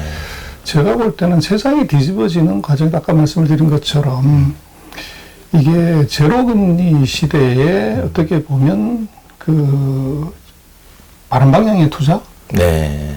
뭐 예전 같았으면 회사 취직하면 재형저축부터 넣어서 가는데 지금 네. 재형저축이 의미가 없단 말이에요. 예. 그래서 이런 것이 하나 있고요. 예. 저는 근본적으로 놓고 보면 이게 그 일본의 와타나베 부인이라는 말이 있지 않습니까? 예, 맞습니다. 그래서 이게 이제 제로금리 시대에 예.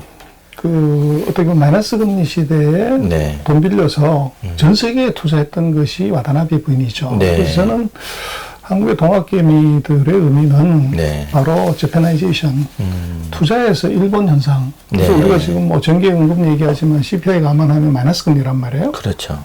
그래서 이게 결국은 이제 일본이 최근 20년 가까이, 30년 가까이 해외 투자를 한 것, 네. 그것의 시작이 지금 한국에 이제 동학개미라는 이름으로 이제 들어왔고, 그 와타나베 부인하고 이제 지금 다른 점은, 그 첫 번째 한국의 동학개미들은 정보 수용 능력이 빠르다는 거죠. 그리고 지금 이제 뭐 한국에서 삼성전자 사다가 이제 미국 주식을 과감하게 샀고, 그리고 최근에는 뭐 이제 중국 주식으로 이제 확 들어오는데, 그것의 의미가 뭐냐면, 그 새로운 변화에 대한 적응력이 빠르다는 거죠. 그리고 언어에 대한, 랭귀지에 대한 배려들이 없기 때문에, 다 영어가 되고, 이제 자료를 볼 수 있는 것이 이제 있다는 거죠. 네. 그래서 그런 것이 있고, 그 다음에 이제 근본적으로 놓고 보면, 네. 지금 아버지 세대, 삼촌 세대들은 하드웨어에 그 오렌트된 이제 성장 산업, 또 내가 일했던 직장 영역이기 때문에 사람은 살아온 삶의 흔적으로 미래를 본다는 거죠. 그래서 기성세대들의 경우는 한국의 전통 제조업의 관점에서 투자를 네. 보기 때문에 네. 이제 하는 것이고, 네. 지금 제가 볼 때는 한국의 20대들 동학개미 분들의 경우는 네. 전통 산업이 아니라 네. 이분들은 태어날 때부터 디지털 베이비예요.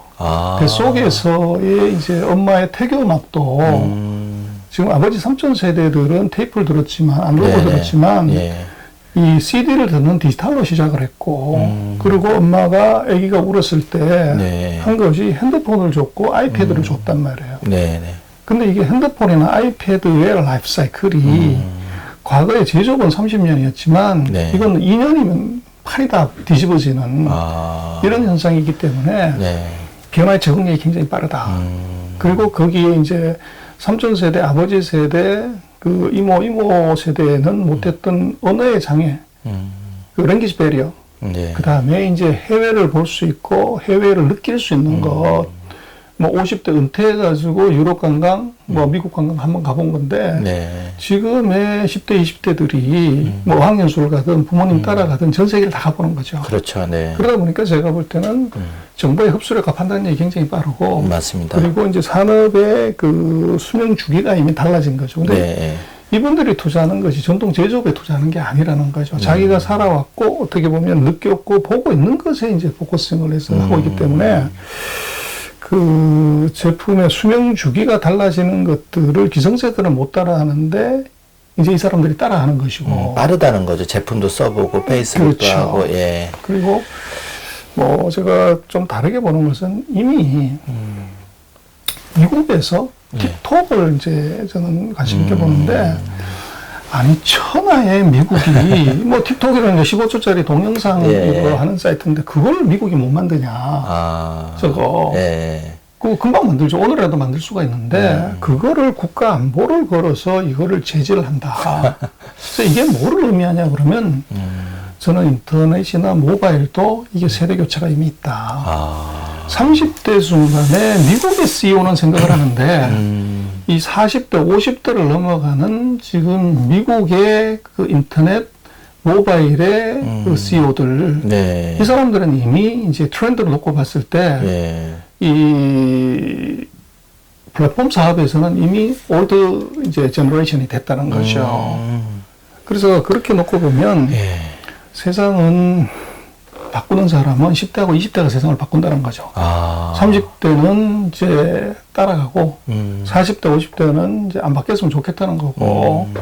그래서 지금 그렇게 놓고 보면 구글이나 예를 들어서 지금 마이크로소프트니 애플이니 하는 이 CEO들의 머릿속에서 지금 만들어내는 것하고 30대 중반에 중국인 CEO가 만들어내는 것이 다르다는 거죠. 그래서 그렇게 놓고 보면 이것이 신선한 피하고 그러니까 플랫폼 사업에서도 이미 신선한 피하고 늙은 피에 이게 세대 격차가 있는데 한국의 지금 동학개미들의 경우들은 그걸 보고 있는 것이 아닌가 이제 그런 느낌이 조금 있고요. 그러나 이제 그 경험이 최고의 선생님이라고 제가 볼 땐 지금 있는 동학개미들이 정보의 습득력 이것은 굉장히 빨라요. 그런데 투자는 항상 버블이 있습니다. 버블이 있고 결코 지식으로서 따라갈 수 없는 게 지혜를 못 따라가는 거죠. 그래서 지혜는 결국은 이게 지식은 기본이고 거기에 시간에 숙성하고 이게 필드에 이 어떻게 보면 이 테스트가 이게 겹쳐져야 지혜가 나오는 거죠. 그래서 지금 그 판단력 그리고 아까 말씀을 드렸던 돼지가 날아다니는 그 태풍의 문에 정확하게 들어간 건 맞지만 이것은 이제 지혜롭게 대처해야 된다. 그래서 리스크 매니지먼트를 하지 않으면 태풍이 꺼지는 순간에 땅 위에 있던 건 다 땅으로 떨어질 수 있는 리스크가 있다. 그래서 그것은 제가 볼 때는 엄마, 아빠, 삼촌, 이모, 고모들의 이 투자의 실패기를 그를 조금 귀담아 들어야 된다. 그래서 뭐 투자의 세계에서 경험이 최고의 선생님이다. 이렇게 얘기하는 것을 봐야 되는데 지금 동학개미들의 그 힘, 파워, 트렌드를 읽는 눈 이것은 제가 볼 땐 다르게 해석하는 것이 맞고 대신 동학개미들 자체들은 금융이 250년이 왔지만 그 사이에 뭐 30년 단위, 60년 단위로 수많은 혁신이 있었고 그때마다 이제 동학개미 같은 새로운 투자가들이 등장을 했지만 그것이 리스크 관리를 못하면 이것은 다시 제자리로 돌아간다. 리스크 관리가 중요하다. 그래서 그 지금 같은 경우에 감성으로 이 접근해서 그 정보력으로 승부하는 것은 맞지만 버블은 있다. 그래서 버블이 터질 때를 감안하지 않고서 뭐 저게 콩나무가 하늘 끝까지 갈 수는 없기 때문에 이제 그 부분은 뭐 한국의 동학개미들한테 이제는 제가 볼 때는 금융회사들이 또 시니어들이 리스크 매니지하는 법을 이걸 가르쳐야 되고 그걸 강제로라도 떠먹여야 됩니다. 그렇게 하지 않으면 그 사이 벌었던 것들을 다 이제 꽝으로 보낼 수 있는 리스크가 있죠. 그것은 제가 볼 때는 엄마, 아빠, 삼촌, 이모, 고모들의 이 투자의 실패기를 그를 조금 귀담아 들어야 된다. 그래서 뭐 투자의 세계에서 경험이 최고의 선생님이다. 이렇게 얘기하는 것을 봐야 되는데 지금 동학개미들의 그 힘, 파워, 트렌드를 읽는 눈 이것은 제가 볼 땐 다르게 해석하는 것이 맞고 대신 동학개미들 자체들은 금융이 250년이 왔지만 그 사이에 뭐 30년 단위, 60년 단위로 수많은 혁신이 있었고 그때마다 이제 동학개미 같은 새로운 투자가들이 등장을 했지만 그것이 리스크 관리를 못하면 이것은 다시 제자리로 돌아간다. 리스크 관리가 중요하다. 그래서 그 지금 같은 경우에 감성으로 이 접근해서 그 정보력으로 승부하는 것은 맞지만 버블은 있다. 그래서 버블이 터질 때를 감안하지 않고서 뭐 저게 콩나무가 하늘 끝까지 갈 수는 없기 때문에 이제 그 부분은 뭐 한국의 동학개미들한테 이제는 제가 볼 때는 금융회사들이 또 시니어들이 리스크 매니지하는 법을 이걸 가르쳐야 되고 그걸 강제로라도 떠먹여야 됩니다. 네. 그렇게 하지 않으면 그 사이 벌었던 것들을 다 이제 꽝으로 보낼 수 있는 리스크가 있죠. 제가 최근에 이제 취미로 드론을 이제 하나 샀는데 그게 DJI사라고 사실 몰랐어요. 근데 이제 여러 개 서치를 하다 보니까 DJI사가 나와서 보니까 CEO가 40대인데 77%를 그 시장을, 세계 시장을 장악하고 있대요. 근데 아직 비상장 주식이라고. 근데 그런 생각이 들었어요. 정말 한국에도 굉장히 똑똑하고 젊은 친구들이 많은데 우리 부모가 50대에 어떤 거는 기회를 좀 더 줘야 되지 않나, 더 노력을 해야 되지 않나 이런 생각이 들었고, 일단 제품 자체도 너무 좋았지만 이거를 우리가 한국이 좀 시장을 뺏겼다는 게 너무 사실은 좀 안타깝더라고요. 그래서 소장님 보시기에 우리가 이제 50대 이제 그런 베이비 부모들이 이제 곧 은퇴가 이제 얼마 안 남았는데 10대, 20대 자녀들한테 조금 어떤 투자에 그런 물고 내지는 해준다면 어떤 방법이 좀 있을까요? 구체적으로 만약에. 그때 뭐 10대, 20대가 50대, 60대 말 듣습니까? 그래서 제가 볼 때는 네. 트렌드는 네. 10대, 20대들을 이제 이 사람들의 트렌드 판단은 뭐 당연히 따라가는 게 맞고 이제 50대, 60대는 대신 그 리스크 매니지먼트를 50대, 60대가 해주는 게 맞는 것 같아요. 리스크 매니저 그렇죠. 해주고. 역할 분담을 이제 해야 되는 거죠. 그래서 뭐 말씀하신 한 바구니에 계란 담지 마라. 예. 우선 투자해라. 예. 그리고 예를 들면 이제 목표 주가를 설정하고 들어가라. 뭐 이제 경험이 없는 쪽에서는 끝없이 올라갈 것처럼 보이죠. 네. 그래서 이제 그런 쪽에 관한 것들을 조금 봐야 되고 또 신산업, 신기술 이것은 기존 그 기성세대의 눈으로는 판단 단술 아까 DJI 뭐 왕타오 얘기를 하셨지만 중국도 사실은 마찬가지였죠. 네. 그게 왕타오라는 젊은 친구가 저게 드론을 만들어서 날린다. 네. 처음에 웃었죠. 근데 네. 그것이 남들이 안 하는 것, 이게 이제 들어왔을 때 세상을 다 놀라게 하는, 뭐 중국의 50대, 60대가 개발한 거 그게 아니거든요. 맞아요. 그래서 지금 맞아요. 시대는 예. 이제 그쪽으로 갔고, 그래서 이제 뭐 그것도 놓고 보면, 그 중국은 되는데 한국은 왜 안 되냐. 그렇지만, 그것은 사회적인 환경이, 그게 이제 중요하죠. 그래서 중국 같은 경우는 남북으로 갈려져 있지 않잖아요. 근데 한국 같은 경우는 이게 드론을 했을 때 안보 문제, 국방 문제, 이게 걸리기 때문에, 원천적으로 우리는 사실은 그게 어렵죠. 그래서 이제 뭐 그런 부분들이 있기 때문에, 한국에서 뜰 수 있는 산업이 따로 있고, 중국이라는 마켓에서 뜰 수 있는 산업이 따로 있죠. 네. 그래서 그거는 이제 조금 더 들어가 보면, 그럼 우리는 뭐, 그럼 어떻게 하라는 거냐, 우리 좀 말씀하신 것처럼, 네. 이게 왕타오 같은 경우 DJI도 5년 전에 그렇게 잘 나갔냐. 그게 펀드레이징하고 투자 받고 싶어서 그 난리를 쳤을 때 그때 한국이 중국의 그런 포텐셜을 볼 수 있었다면 한국의 VC들이, B들이 거기다가 돈을 태웠으면 어떻게 되냐. 대박이 났을 텐데. 그래서 결국은 저게 이제 우리가 그런 산업을 못 키웠다고 저는 애석해 할 일이 아니고 이제 앞으로 그런 산업이 있다고 또 용감하면 프리아이피에 투자를 하는 것이고 네. 또 조금 리스크를 줄인다 그러면 그런 기업들이 상장을 했을 때 네. 거기에 이제 투자를 해도 충분한 수익을 낼 수 있다는 거죠. 그 대신 그 산업의 포텐셜이나 가능성이나 이것을 우리가 판단할 수는 있어야죠. 판단을 하려면 어쨌든 독하게 공부를 하고 정말 금융기관도 각성을 해야 되고 투자자 그러니까 그 부모들이 정말 적어도 이래야 될 것 같아요. 그러니까 그런 뭐 예를 들어서 중국의 마오타이 좀 술 주식이긴 하지만 그게 작년에 이렇게 50% 이상 이렇게 올라가고 그 소비가 늘어나면서 그 비싼 술을 사 먹을 그 소비가 증가되는 걸 봤을 때 사실 이런 주식을 자녀한테 하나 사줄 정도의 아빠가 돼야 되지 않나 이런 생각은 들거든요. 그래서 좀 더 노력을 해야 되겠구나 이런 생각은 많이 가지고 있습니다. 그게 펀드레이징하고 투자 받고 싶어서 그 난리를 쳤을 때 그때 한국이 중국의 그런 포텐셜을 볼 수 있었다면 한국의 VC들이, B들이 거기다가 돈을 태웠으면 어떻게 되냐. 대박이 났을 텐데. 그래서 결국은 저게 이제 우리가 그런 산업을 못 키웠다고 저는 애석해 할 일이 아니고, 이제 앞으로 그런 산업이 있다고 또 용감하면 프리IPO에 투자를 하는 것이고, 네. 또 조금 리스크를 줄인다 그러면 그런 기업들이 상장을 했을 때, 네. 거기에 이제 투자를 해도 충분한 수익을 낼 수 있다는 거죠. 그 대신 그 산업의 포텐셜이나 가능성이나 이것을 우리가 판단할 수는 있어야죠.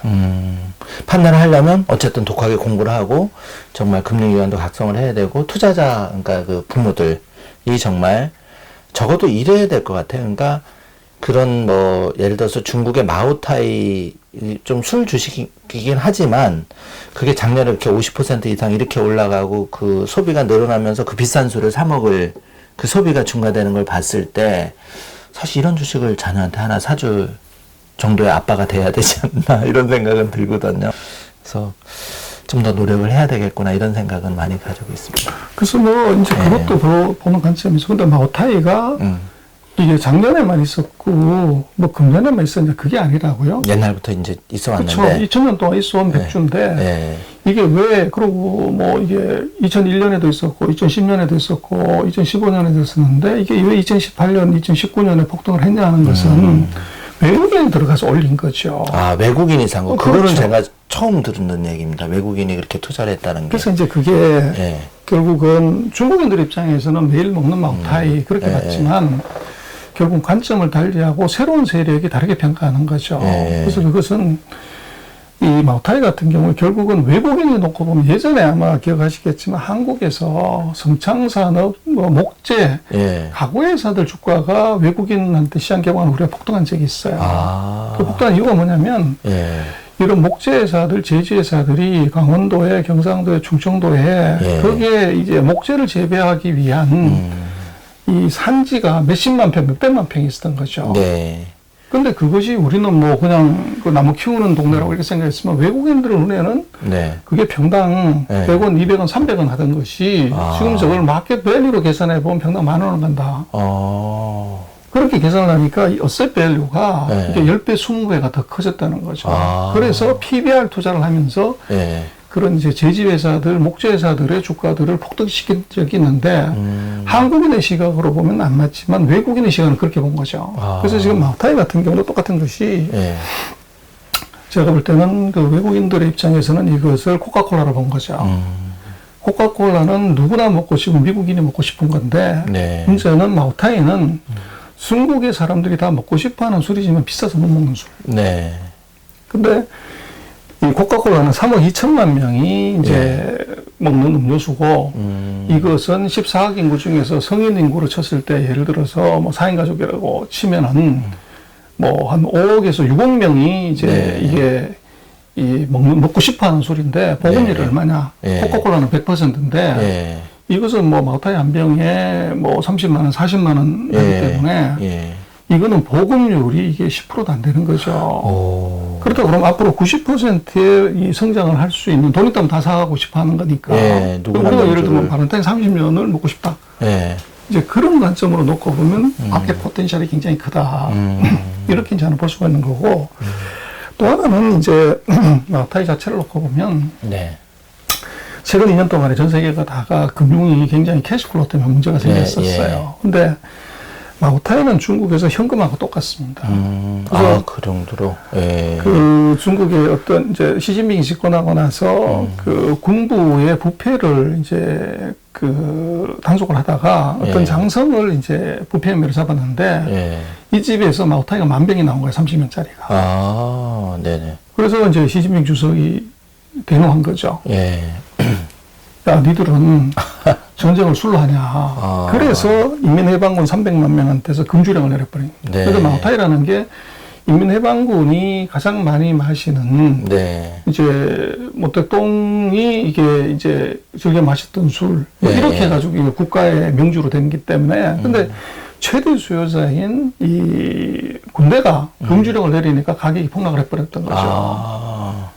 그래서 이제 마오타이가 대중화된 건 아이러니하게도 시진핑 주석이 이렇게 이제 그 금주령을 내리는 바람에 수요가 확 줄어드는 바람에 가격이 40% 50% 폭락을 했고 엄청난 재고가 쌓이니까 마오타이가 가격을 40% 50% 내린 거죠. 그러다 보니까 서민들 입장에서 저것은 이제 부자나 고위관리나 뭐 이런 사람들 마시던 술에서 나도 먹을 수 있어. 아, 이런 게 하나 네네. 있고, 또 얘들이 고가술이 안 팔리니까 중저가술을 대량으로 개발했습니다. 아, 그러다 네. 보니까 이게 서민들의 또는 중산층의 소비가 확 늘어나가지고 이게 군부의 수요를 맞춰버린 거죠.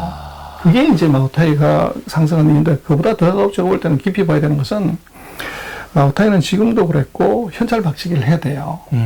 그래서 현금을 이제 3개월, 6개월 먼저 선수금을 내고 네. 그거를 석 달 뒤에 6개월 뒤에 받아가는 거예요. 아. 그래서 보통의 기업의 재무제표에는 예, 현금 캐시플로우라는 게 단기순이익 플러스 감가상각비한 거란 말이에요. 예. 근데 이 마오타이는 예. 선수금이 예. 이게 매출의 30%, 40%, 많을 때 60%까지 올라가요. 아. 그러다 보니까 캐시플로우가 이게 예. 보통의 다른 기업들보다도 2배가 더 많은 거야. 아. 또는 50%가 더 많은 네. 거예요. 근데 예. 전 세계에 이런 기업이 있냐는 거죠. 아, 그런 기업이 드물다. 뭐 없죠, 뭐. 아, 선수금이 매출액의 뭐 재고의 50%, 60%, 80% 가는 기업이 있냐는 거예요. 예. 그래서 이것은 이제 캐시플로우 측면에서 놓고 보면 이것은 시장에 알려진 것의 2배가 넘는다. 아. 그래서 외국인의 눈에는 그게 보이는데 중국의 눈에는 그건 지극히 당연한 거야. 아. 이렇게 본 거죠. 근데 한국 사람 눈에는 그게 안 보였던 거죠. 그냥 그렇죠.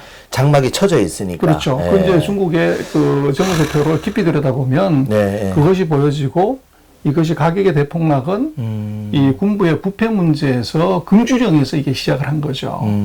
그리고 그것이 가격을 낮췄더니 아이러니하게도 소비가 늘어나는 현상이, 이게 마오타이의 실적 호전, 어떻게 보면 주가 속등, 그리고 네. 그게 캐시플로우라는 요인을 더하면, 예. 그리고 외국인에 넣으면 스토리텔링 하나 더 붙죠. 예. 보급률. 아, 보급률이. 누구나 다 먹고 싶어 하는데 보급률이 인구가 절대적으로 어마어마하니까. 낮다. 네. 그래서 미래 포텐셜을 감안하면 지금 주가가 더 싸다. 음. 그렇게 해서 매집을 한 거고, 예. 거기에 이제 시가총액이 커지니까 지금 중국에서 제일 큰 은행은 이게 공상은행이 아니고 마오타이 은행입니다. 아, 그래요?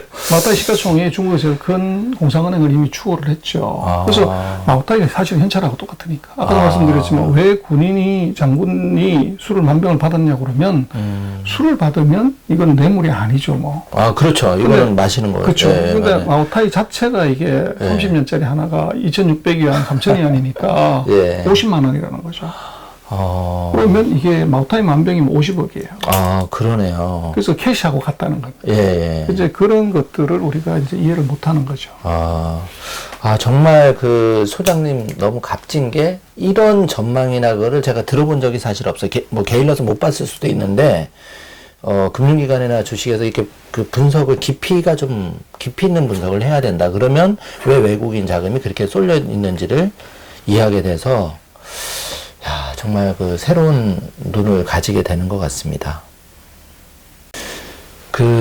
소장님, 지금 그 한국에 벌써 작년, 뭐 재작년부터 지금 부동산 때문에 난리가 났잖아요. 지금 뭐 부동산 쏠림이 심하고 영끌에서 부동산 투자 막 이렇게 막 하는데, 부동산에 대해서는 좀 소장님 어떤 좀 조언이나 생각을 가지고 그래서 계신지. 저는 한강에 어떤 나무 토막이라고 생각을 해요. 아, 그래서 나무가 1m짜리가 있는데 네. 한강의 수위가 원래 1m였죠. 예. 우리가 볼 때는 나무의 길이는 2m입니다. 네. 근데 팔당댐에서 수문을 확 열어가지고 이게 수위가 2m 됐어요. 네. 그러면 우리가 보는 나무의 키는 3m가 된 거죠. 네. 지금 현상은 딱 그거다. 근데 이제 그 나무의 키를 재는 사람이 네. 수문의 이 수위의 높이가 1m 올라갔다는 것은 생각을 안 하고 자꾸 나무를 잘라가지고 나무를 계속 물으려고 하다가 보니까 여러 가지 문제가 생긴 거죠. 예, 예. 그래서 결국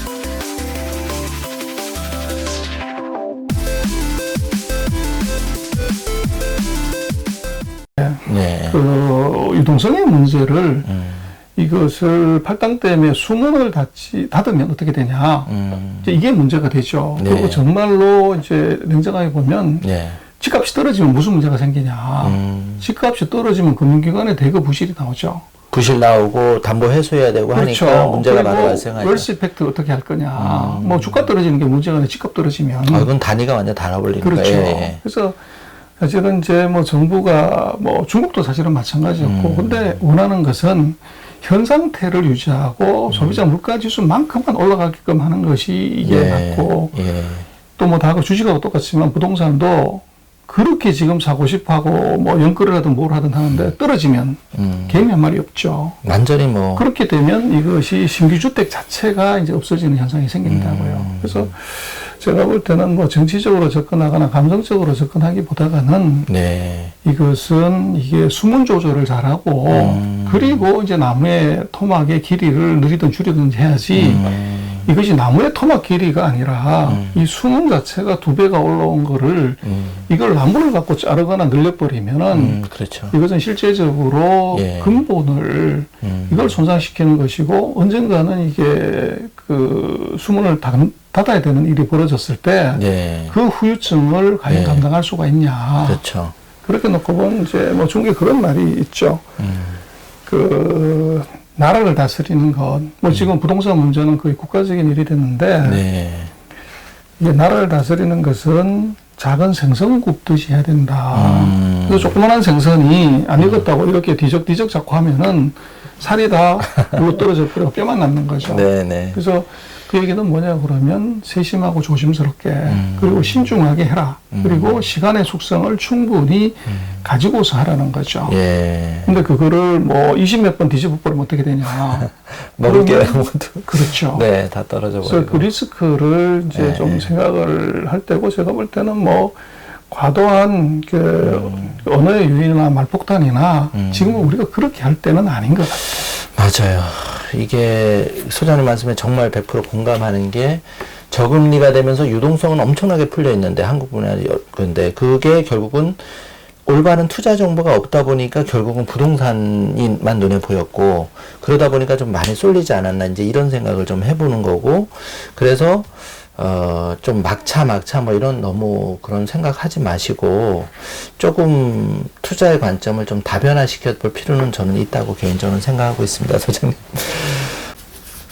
지금 테슬라 주식이 막 연일 막 이제 뭐 액면 분할한다 그래서 지금 이제 뭐 5주 5분의 1로 한다 그래서 28일 기준으로 지난주 금요일 기준으로 이제 이슈가 됐었는데 그러고도 주가 계속 올라갔단 말이에요. 그래서 한간에는 진짜 15,000달러 갈 거다. 뭐 예를 들어서 삼성전자도 연년 3만 원에서 250만 원 뭐 이렇게 갔는데 그러면 소장님 여기에 대해서는 좀 어떻게 생각하시는지 니콜라 주식과 곁들여서. 근데 저는 지금 그 전기차 주식에 대한 제 생각들은 네. 지금 있는 것은 정말로 early stage 중에 early stage다. 그래서 이제 어떻게 보면 새로운 기술, 새로운 제품이 나왔을 때 열광하는 모드라는 거죠. 네. 그래서 지금 뭐 전기차 배터리, 테슬라 전기차 여기에 대해서 막 열광을 하지만 네.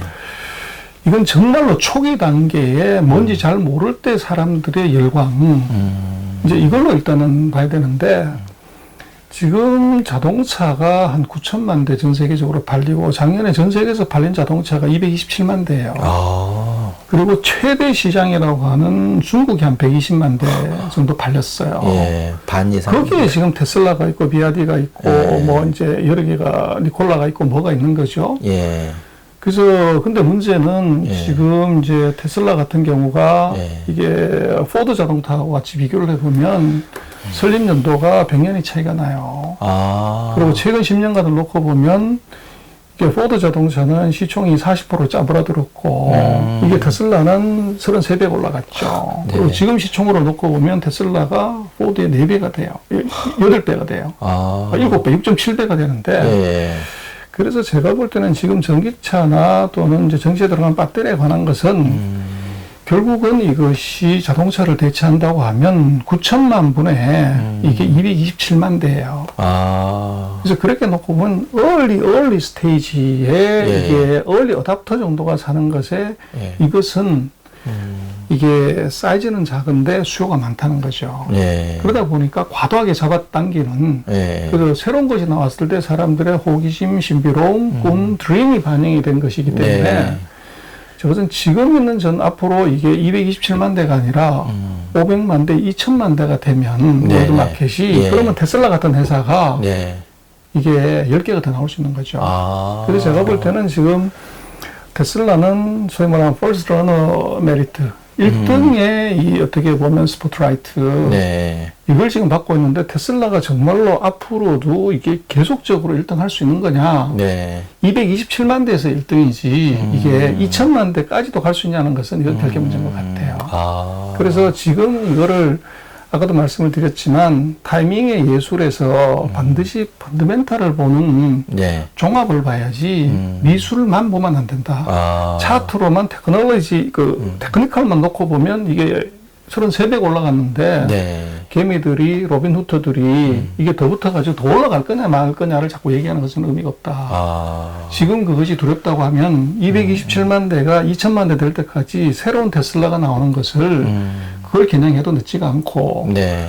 아까도 말씀드렸지만 지금 이 전기차 배터리가 똑같죠. 지금 전기차 배터리가 한국에 이제 빅3, 빅2가 세 개를 제패했고 LG 뭐 네. LG하고 삼성이요. 네. 그래서 이게 3만 개 배터리에 세계 최강을 갔는데 문제는 이것의 마켓이 전 세계 227만 대 중에서 120만 대가 중국에 이루어졌기 때문에 중국에서 못 잡으면 안 되는데 중국이 최근 2년 동안에 우리한테 그 보조금 주는 리스트에서 우리를 뺐죠. 의도적으로. 그래서 우리가 이제 힘을 못 썼는데, 우리 뭐 중국의 공장제다가 다 이제 공장 올렸죠. 네.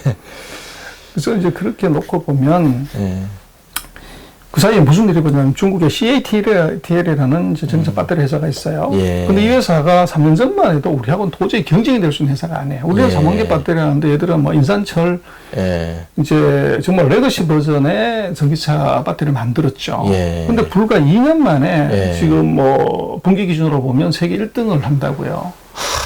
그래서 이게 이제 결국 뭐냐 그러면 마켓이 전기차는 제가 볼 때는 이것은 국가 보조금 산업이지 전기차 자체로 볼 수 없어요. 그래서 아까도 말씀을 드리지만 테슬라가 왜 미국에 공장 안 쓰고 중국에 지었냐 그러면 전 세계에서 전기차는 지금 가장 큰 코스트인 배터리를 이거를 누가 사주냐가 중요한데 지금 뭐 전 세계에서 이 배터리를 가장 비싸게 사주는 데가 중국이죠. 그래서 정부가 보조금 줘가지고 이게 제일 중요한 배터리를 사주고 차 사는 사람은 배터리는 뺀 바퀴하고 차체만 사는 거죠. 그래서 그것은 엄청난 120만 대에 대한 국가가 정부 보조금을 줄 수 있냐 없냐에 따라서 좌지우지하는 겁니다. 그러니까 미국은 지금 재정 적자가 저렇게 나고 한국도 지금 뭐 재정이 문제이기 때문에 유럽 마찬가지고 많은 보조금을 줄 수가 없는데 전 세계에서 가장 많은 이제 보조금을 주는 나라가 중국이기 때문에 이게 이제 산업으로 의미가 있고 빨리 큰 거죠. 테슬라도 그거 보고 들어간 거고. 그래서 테슬라도 지금 이제 중국이 봤더니만 테슬라가 다 먹게 생겼으니까 이 가격대를 낮춰버린 거죠. 보조금을 주는 거. 그러니까 테슬라가 어쩔 수 없이 자기네들도 모델 뭐 D인가 6인가를 그걸 가격을 낮췄죠. 보조금 못 받으니까. 그래서 지금 그 전기차 산업은 아까도 말씀드렸지만 예술을 해야지 미술만 하면 안 된다. 그래서 그것이 지금 스테이지가 early 스테이지 때문에 조금할 필요 없다. 그리고 테슬라를 놓쳤다고 하더라도 중국에서 CATL을 한국 최강의 기업을 만드는 것처럼 그런 기업을 얘들이 또 만들어낼 수가 있다는 거죠. 중국이. 그렇죠. 그래서 한국이 배터리에서 제재를 해가지고 못 크게 했던 것처럼 중국의 이 전기차 회사들이 이게 중국 정부 입장에서 이 테슬라를 뛰어넘는 회사를 만들겠다. 그러면 보조금을 거기다 주면 되죠. 그렇죠. 네. 그럴 수 있는 가능성인데 이 마켓이 지금 early stage라는 거죠. 그래서 테슬라가 1등이면 분명하지만 시장이 지금보다도 10배가 더 커지는 예를 들어서 2천만 대 시장이 될 때까지도 1등이냐는 것은 그건 큐리오시티가 있습니다. 근데 이제 역으로 지금 테슬라를 못 사서 막 안달이고 막 땅을 치고 후회하는 사람이 많은데 소장님 말씀을 듣고 보니까 희망이 생기는 게 이런 이제 중국의 CATL이나 이런 전기차 그 배터리 회사처럼 그런 이제 후발 그런 게 얼마든지 가능성이 있기 때문에 우리가 좀 더 기회를 잡을 수 있다. 그래서 제가 이 추석 끝나고 또 소장님 한 번 더 모셔서 구체적으로 약간 그런 생각을 해봤고 너무 조급하게 생각하지 않아도 제2의 테슬라를 발견할 수 있다. 이런 말씀이신 것 같습니다.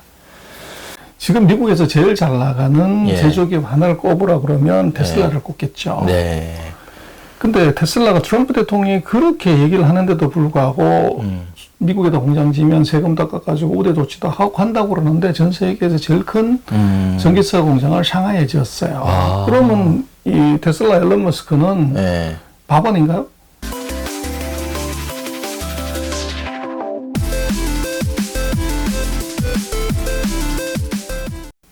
그렇죠. 그리고 일반인들이. 중국에 대한 지금 사회주의이기 때문에 우리가 돈을 떼이거나 뭐 이럴 수 있다고 하는 가능성은 네.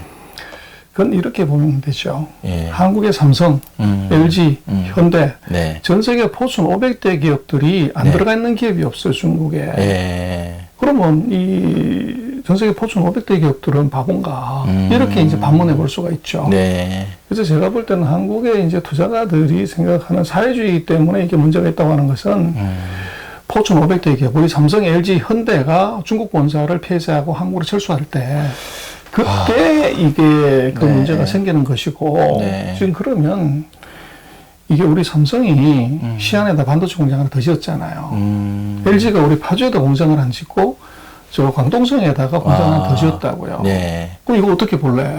사회주의에서 돈 다 이거 잃어버릴 수밖에 없는데 삼성하고 LG는 그럼 네. 거기다 공장 지면 삼성의 의사결정하는 상무님, 전무님, 네. 사장님들은 이건 잘못된 거죠. 네. 그리고 지금 전 세계의 자동차 회사들 다 중국 가서 공장 짓잖아요. 반도체 회사들 다 예. 거기다 공장 짓잖아요. 예. 그럼 이거 어떻게 봐야 되나? 사회주의 국가에 다 몰수당할 것인데. 그래서 그렇게 놓고 보면 그것은 조금 이제 오문이었네요. 이제 과한 이제 판단인 거고. 그래서 예, 예. 그 사회주의 국가에 대한 리스크는 포춘 500대 기업들이 어떻게 액션하는지 봐라. 더 빨리 움직일 거다. 만약 그런 이슈가 그렇죠. 생기면. 아, 그러면 사실 이런 것도 잘 많이 알려지지는 않았거든요. 그러다 보니까 마치 뭐 중국이 금방 망한다, 미중 무역 전쟁에 트럼프한테 진짜 제대로 한번 찍혀서 이렇게 이런 기사들이 사실 많고 유튜버도 많은데 이게 본질을 좀 흐리는 것 같긴 하거든요. 제가 이제 현장에 있다 보니까 그거는 좀 아닌데. 그리고 투자의 관점에서도 봐도 어디다 쏠려서 투자를 포트폴리오 구성하는 건 사실 별로 안 좋은 거거든요. 사이클을 보고 분산해야 된다고 생각하는데 그런 의미에서 정말 소장님 말씀이 굉장히 가슴에 와닿는 거고 지금 삼성이나 글로벌 기업들, 포춘 500대 기업들이 움직임을 보면 확실하게 그런 거예요. 그래서 뭐 포춘 500대까지 볼 필요도 없이요. 그 최근 뭐 한 2년 동안에 미중이 싸우면서 네. 그 서방 특히 미국의 언론들의 이제 전체적인 그 논조들은 네. 다 중국 위기론, 네. 그 중국 붕괴론에 맞춰져 있고 네. 한국 언론도 그대로 받아서 그렇게 썼죠. 네. 그리고 또 뭐 한국의 많은 개인 미디어들 같은 데서 뭐 중국 위기론, 붕괴론, 외환론 뭐 이게 쏟아져 나왔고. 네. 근데 최근 2년 동안에 이제 그렇게 많은 예측이 맞은 게 있냐 그러면 그건 멀쩡하단 말이에요. 그렇죠. 왜 안 넘어가지 막. 그렇죠. 이런, 네. 그래서 이제 그것들은 조금 우리가 네. 그 언론 미디어에 어떻게 보면 약간 편파적인 내용을 아무 비판 없이 쓰다가 네. 보니까 네. 이제 그런 일이 지금 벌어진 것 같고 저는 그거를 언론에 보도되는 기사를 보지 말고 돈의 흐름을 봐라. 아, 돈은 돈의 흐름이 그렇죠. 있는데. 그래서 돈의 흐름으로 판단하는 것이 세상에서 제일 똑똑한 게 돈입니다. 그래서 어떻게 볼 수 있냐면, 뭐, 우리나라에서는 작년 하반 금년이 뭐, 하여간 중국 망한다는 얘기가 그렇게 많이 나왔지만, 네. 근데 중국 환율이 보면, 그 작년에 6.3에서 뭐 네. 7.12까지 확 절하가 되죠. 예. 그렇게 되면 돈이 대거 빠져가지고 환차손 때문에 예. 이 중국이 이제 외환이나 금융시장에서 위기가 와야 되는데 그렇죠. 네. 문제는 작년 하반기 이후에 지금까지 예. 코로나가 가장 심했던 3월달 한 달을 빼놓고는 예. 중국 캐피탈 마켓에서 외국인 순매수는 줄어든 적이 없어요. 계속 순매수했다고요. 예. 근데 그 사실은 우리도 뭐 그 중국의 개인들이 주식 투자를 했지만 중국의 청깡통, 후강통을 산 사람이 누구냐? 이건 유럽계, 미국계가 제일 많죠. 그게. 그래서 이제 미국이 또는 유럽이 중국이 망한다고 위기라고 이게 뭐 만 죽었다고 이렇게 그렇게 얘기를 하면서 돈은 완전히 표리부동하게 돈을 계속 갖다 집어넣었다는 거죠. 네. 그래서 중국도 마오타이 주가가 그렇게 폭등을 하고 항저제약 주가가 그렇게 올라갔고 한데 그걸 중국인이 사서 올렸냐? 그거는 뭐 외국인이 사서 올린 거죠. 아. 그래서 그렇게 놓고 보면 미국이 얘기하는 입으로 얘기하는 것과 그 주머니가 얘기하는 것은 완전히 다른 스토리다. 다른 얘기다. 그래서 네. 우리는 이제 입으로 얘기하는 걸 그대로 받아들여서 갖고 오는데 냉정하게 바로하는 거죠. 그래서 그 돈은 이게 중국으로 계속 몰려 들어가고 있다는 것, 그것은 이제 뭐 팩트가 정확하게 얘기를 하죠. 네. 그래서 저는 그 언론이나 개인 미디어를 보지 말고 네. 그 돈의 흐름을 보면 거기에 답이 있다. 그 가장 똑똑한 것은 바로 돈이다. 예. 뭐 그렇게 보시라고 얘기를 드리고 싶습니다. 네. 그래서 소장님께 꼭 여쭤보고 싶은 게 이제 그 중국 본토에 외국인이 투자할 수 있는 게 이제 그 그 투자를 하는 그 자금이 들어가는 게 상해 A 주식 뭐 이렇게 지금 들어가 그 외국인 자본들이 그러니까 그 나눠져 있다 그러더라고요. 중국은 그 중국 본토 사람이 투자하는 시장이 있고 외국인이 투자하는 그거를 좀 설명을 해주신다면은. 중국은 이제 A 시장, B 시장이 있는데요. 예. 그 B 시장은 외국인이 투자할 수 있는데 B 시장은 네. 심청 같은 경우는 홍콩 달러로 투자해야 되고 예. 상해 시장은 US 달러로 시작을 해야 됩니다. B 시장은. 예. 근데 지금은 그럴 필요가 없는 것이 예. A 시장에 그 상해 시장하고 심천 시장에 그 1,100개 종목이 이제 후션강통 그러니까 홍콩하고 네트워킹이 돼가지고 이제 자유롭게 투자할 수가 있어요. 네. 그래서 뭐 지금은 이제 A 주식, B 주식 가릴 것 없이 B 주식은 당연히 되는 것이고 네. 지금 A 주식 중에서 3분의 1을 외국인이 투자할 수가 있습니다. 그래서 중국의 뭐 큰 우량주들은 다 제한 없이 이제 살 수가 있죠. A 시장도. 그렇죠. 그렇구나. 그리고 최근에 그 A 시장하고 B 시장이 한간에 누구는 그 주가 그래프가 뭐 미국의 나스닥이나 거기에 비해서는 정말 밋밋하다. 뭐 이렇게 주기를 봐도 변동성이 크게 없다. 역시 중국은 안 된다. 이제 이런 논리도 있는데 그런 거는 좀 어떻게 보시는지. 그것도요. 예. 미국도 마찬가지면 주가가 사상 최고치다고 그러는데 예. 그 빵 주식 5개를 빼버리면 미국 전체 인덱스는 지금 마이너스란 말이에요. 전고점 못 가 있다. 예. 그 5개가 올라간 것이고 예. 중국도 이제 그 인덱스를 놓고 보면 뭐 2,800에서 3,300, 뭐 3,400 여기서 왔다 갔다 해서 한 10%, 15% 내외에서 왔다 갔다 하는데 그걸 보면 안 되고 중국은 이게 그 시가총액의 거의 절반 가까이가 금융주하고 화학주예요. 네. 그래서 이게 안 움직이면 전체 인덱스는 가기 어렵죠. 근데 이제 금융주 같은 경우는 중국은 이제 은행이 주가 되다가 보니까 지금 뭐 전 세계 탑5 은행들 그 중에서 4개가 중국 은행이에요. 근데 지금 뭐 다 마찬가지지만 저게 예대 마진 계속 떨어지고 있고 지금 이제 중국도 뭘 하고 싶어 하냐 그러면 기업들의 부채 비율이 높기 때문에 은행 대출을 줄이고 금융시장에서 직접 금융 그 주식으로 펀딩을 하든지 채권으로 펀딩하라고 하니까 이 은행의 그 상대적인 지위 악화, 수익 악화가 계속 있는 거죠. 그러다가 보니까 이제 이게 금융주의 약세가 지수를 못 올라가게 하는 것이고 또 이제 석유화학이 이게 큽니다, 중국이. 그래서 이 최근 뭐 수년 동안에 기름값이 150%에서 이게 뭐 끝없이 떨어졌기 때문에 그 영향이 같이 있죠. 그러나 이제 그 중국의 내수 소비나 또는 이제 테크 주식이나 이걸 이제 5개를 골라 뽑아 봐라.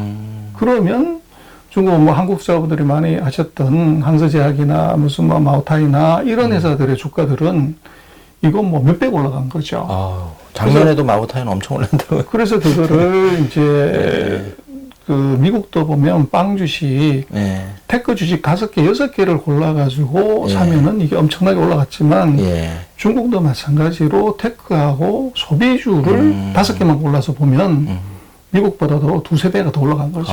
오히려. 그거를 이제 아까도 말씀을 드렸지만 우리가 중국의 인더스트리나 컴퍼니를 보지 않기 때문에 원수 같은 중국어가 안 돼가지고 거기서 이제 우리가 그 오해를 하는 거죠.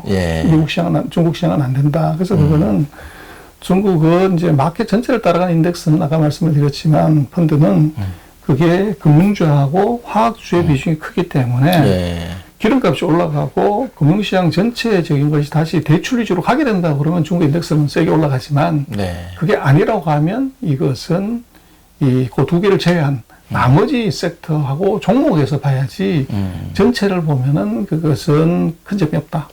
미국도 사실은 마찬가지고요. 그러면 이렇게 분야에서 보면 정말 소장님한테 배우게 되는 건데, 요런 주도주가 있고, 그거를 전체적으로 평균을 내서 보니까 미국에 비해서 상대적으로 적게 올라갈 것 같이 보이긴 하지만, 실제로 그런 가일 주식은 미국에 못지않게 더 많이 올라갔죠. 더 많이 올라갔는데, 우리는 사실 그 사실을 모르고, 뭐, 그거를 또 얘기해 주는 데도 없고, 그래서 자꾸 투자 기회를 놓치지 않는가, 이제 이런 생각이 들고요. 그렇게 해서 이제 하나 더 여쭤보고 싶은 게, 지금 사실 미국의 나스닥의 빵 주식이나 그런 시총 1위에서 뭐 5위, 내지는 12기업에는 다 쏠려 이렇게 관심이 많은데, 거기에 반면에서 중국 주식은 내가 자산이 100이라고 했을 때 10도 투자를 안 하고 있는 게 현실이거든요. 이렇게 보면, 이제 그 소장님께서 오랫동안 이제 그런 애널리스트도 하시고 이렇게 경험을 하셨는데, 지금 그 앞으로 3년, 5년을 좀 놔두고 봤을 때, 미국과 중국 주식을 어떤 식으로 좀 투자를 해야 가장 좀 현명한 투자가 될 수 있을까? 글쎄, 이제 뭐, 자산 배분하는 쪽에서 놓고 보면, 결국은 이제 시가총액 기준으로 가라, 또는 이제 GDP 비중대로 가라. 이제 그렇게 보면, 지금 아마 우리가 해외 주식 투자하는 걸 보면, 아마 미국하고 중국의 비중이 뭐, 10을 그 기준으로 치면, 아마 7대3? 뭐 최근에 조금 늘어가지고, 뭐 6대4? 뭐 그런 정도로 가는 것 같아요. 근데 아마 앞으로 트렌드를 놓고 보면 중국 GDP와 미국 GDP 한 66% 정도이기 때문에 지금보다는 비중이 한 2배 정도 더 올라가야 된다. 올라갈 것 아닌가. 이제 그렇게 보이지만 그게 최대 이제 난점은 뭐냐 그러면 그 중국에 이제 투자하고 싶어도 정보가 부족하다는 거.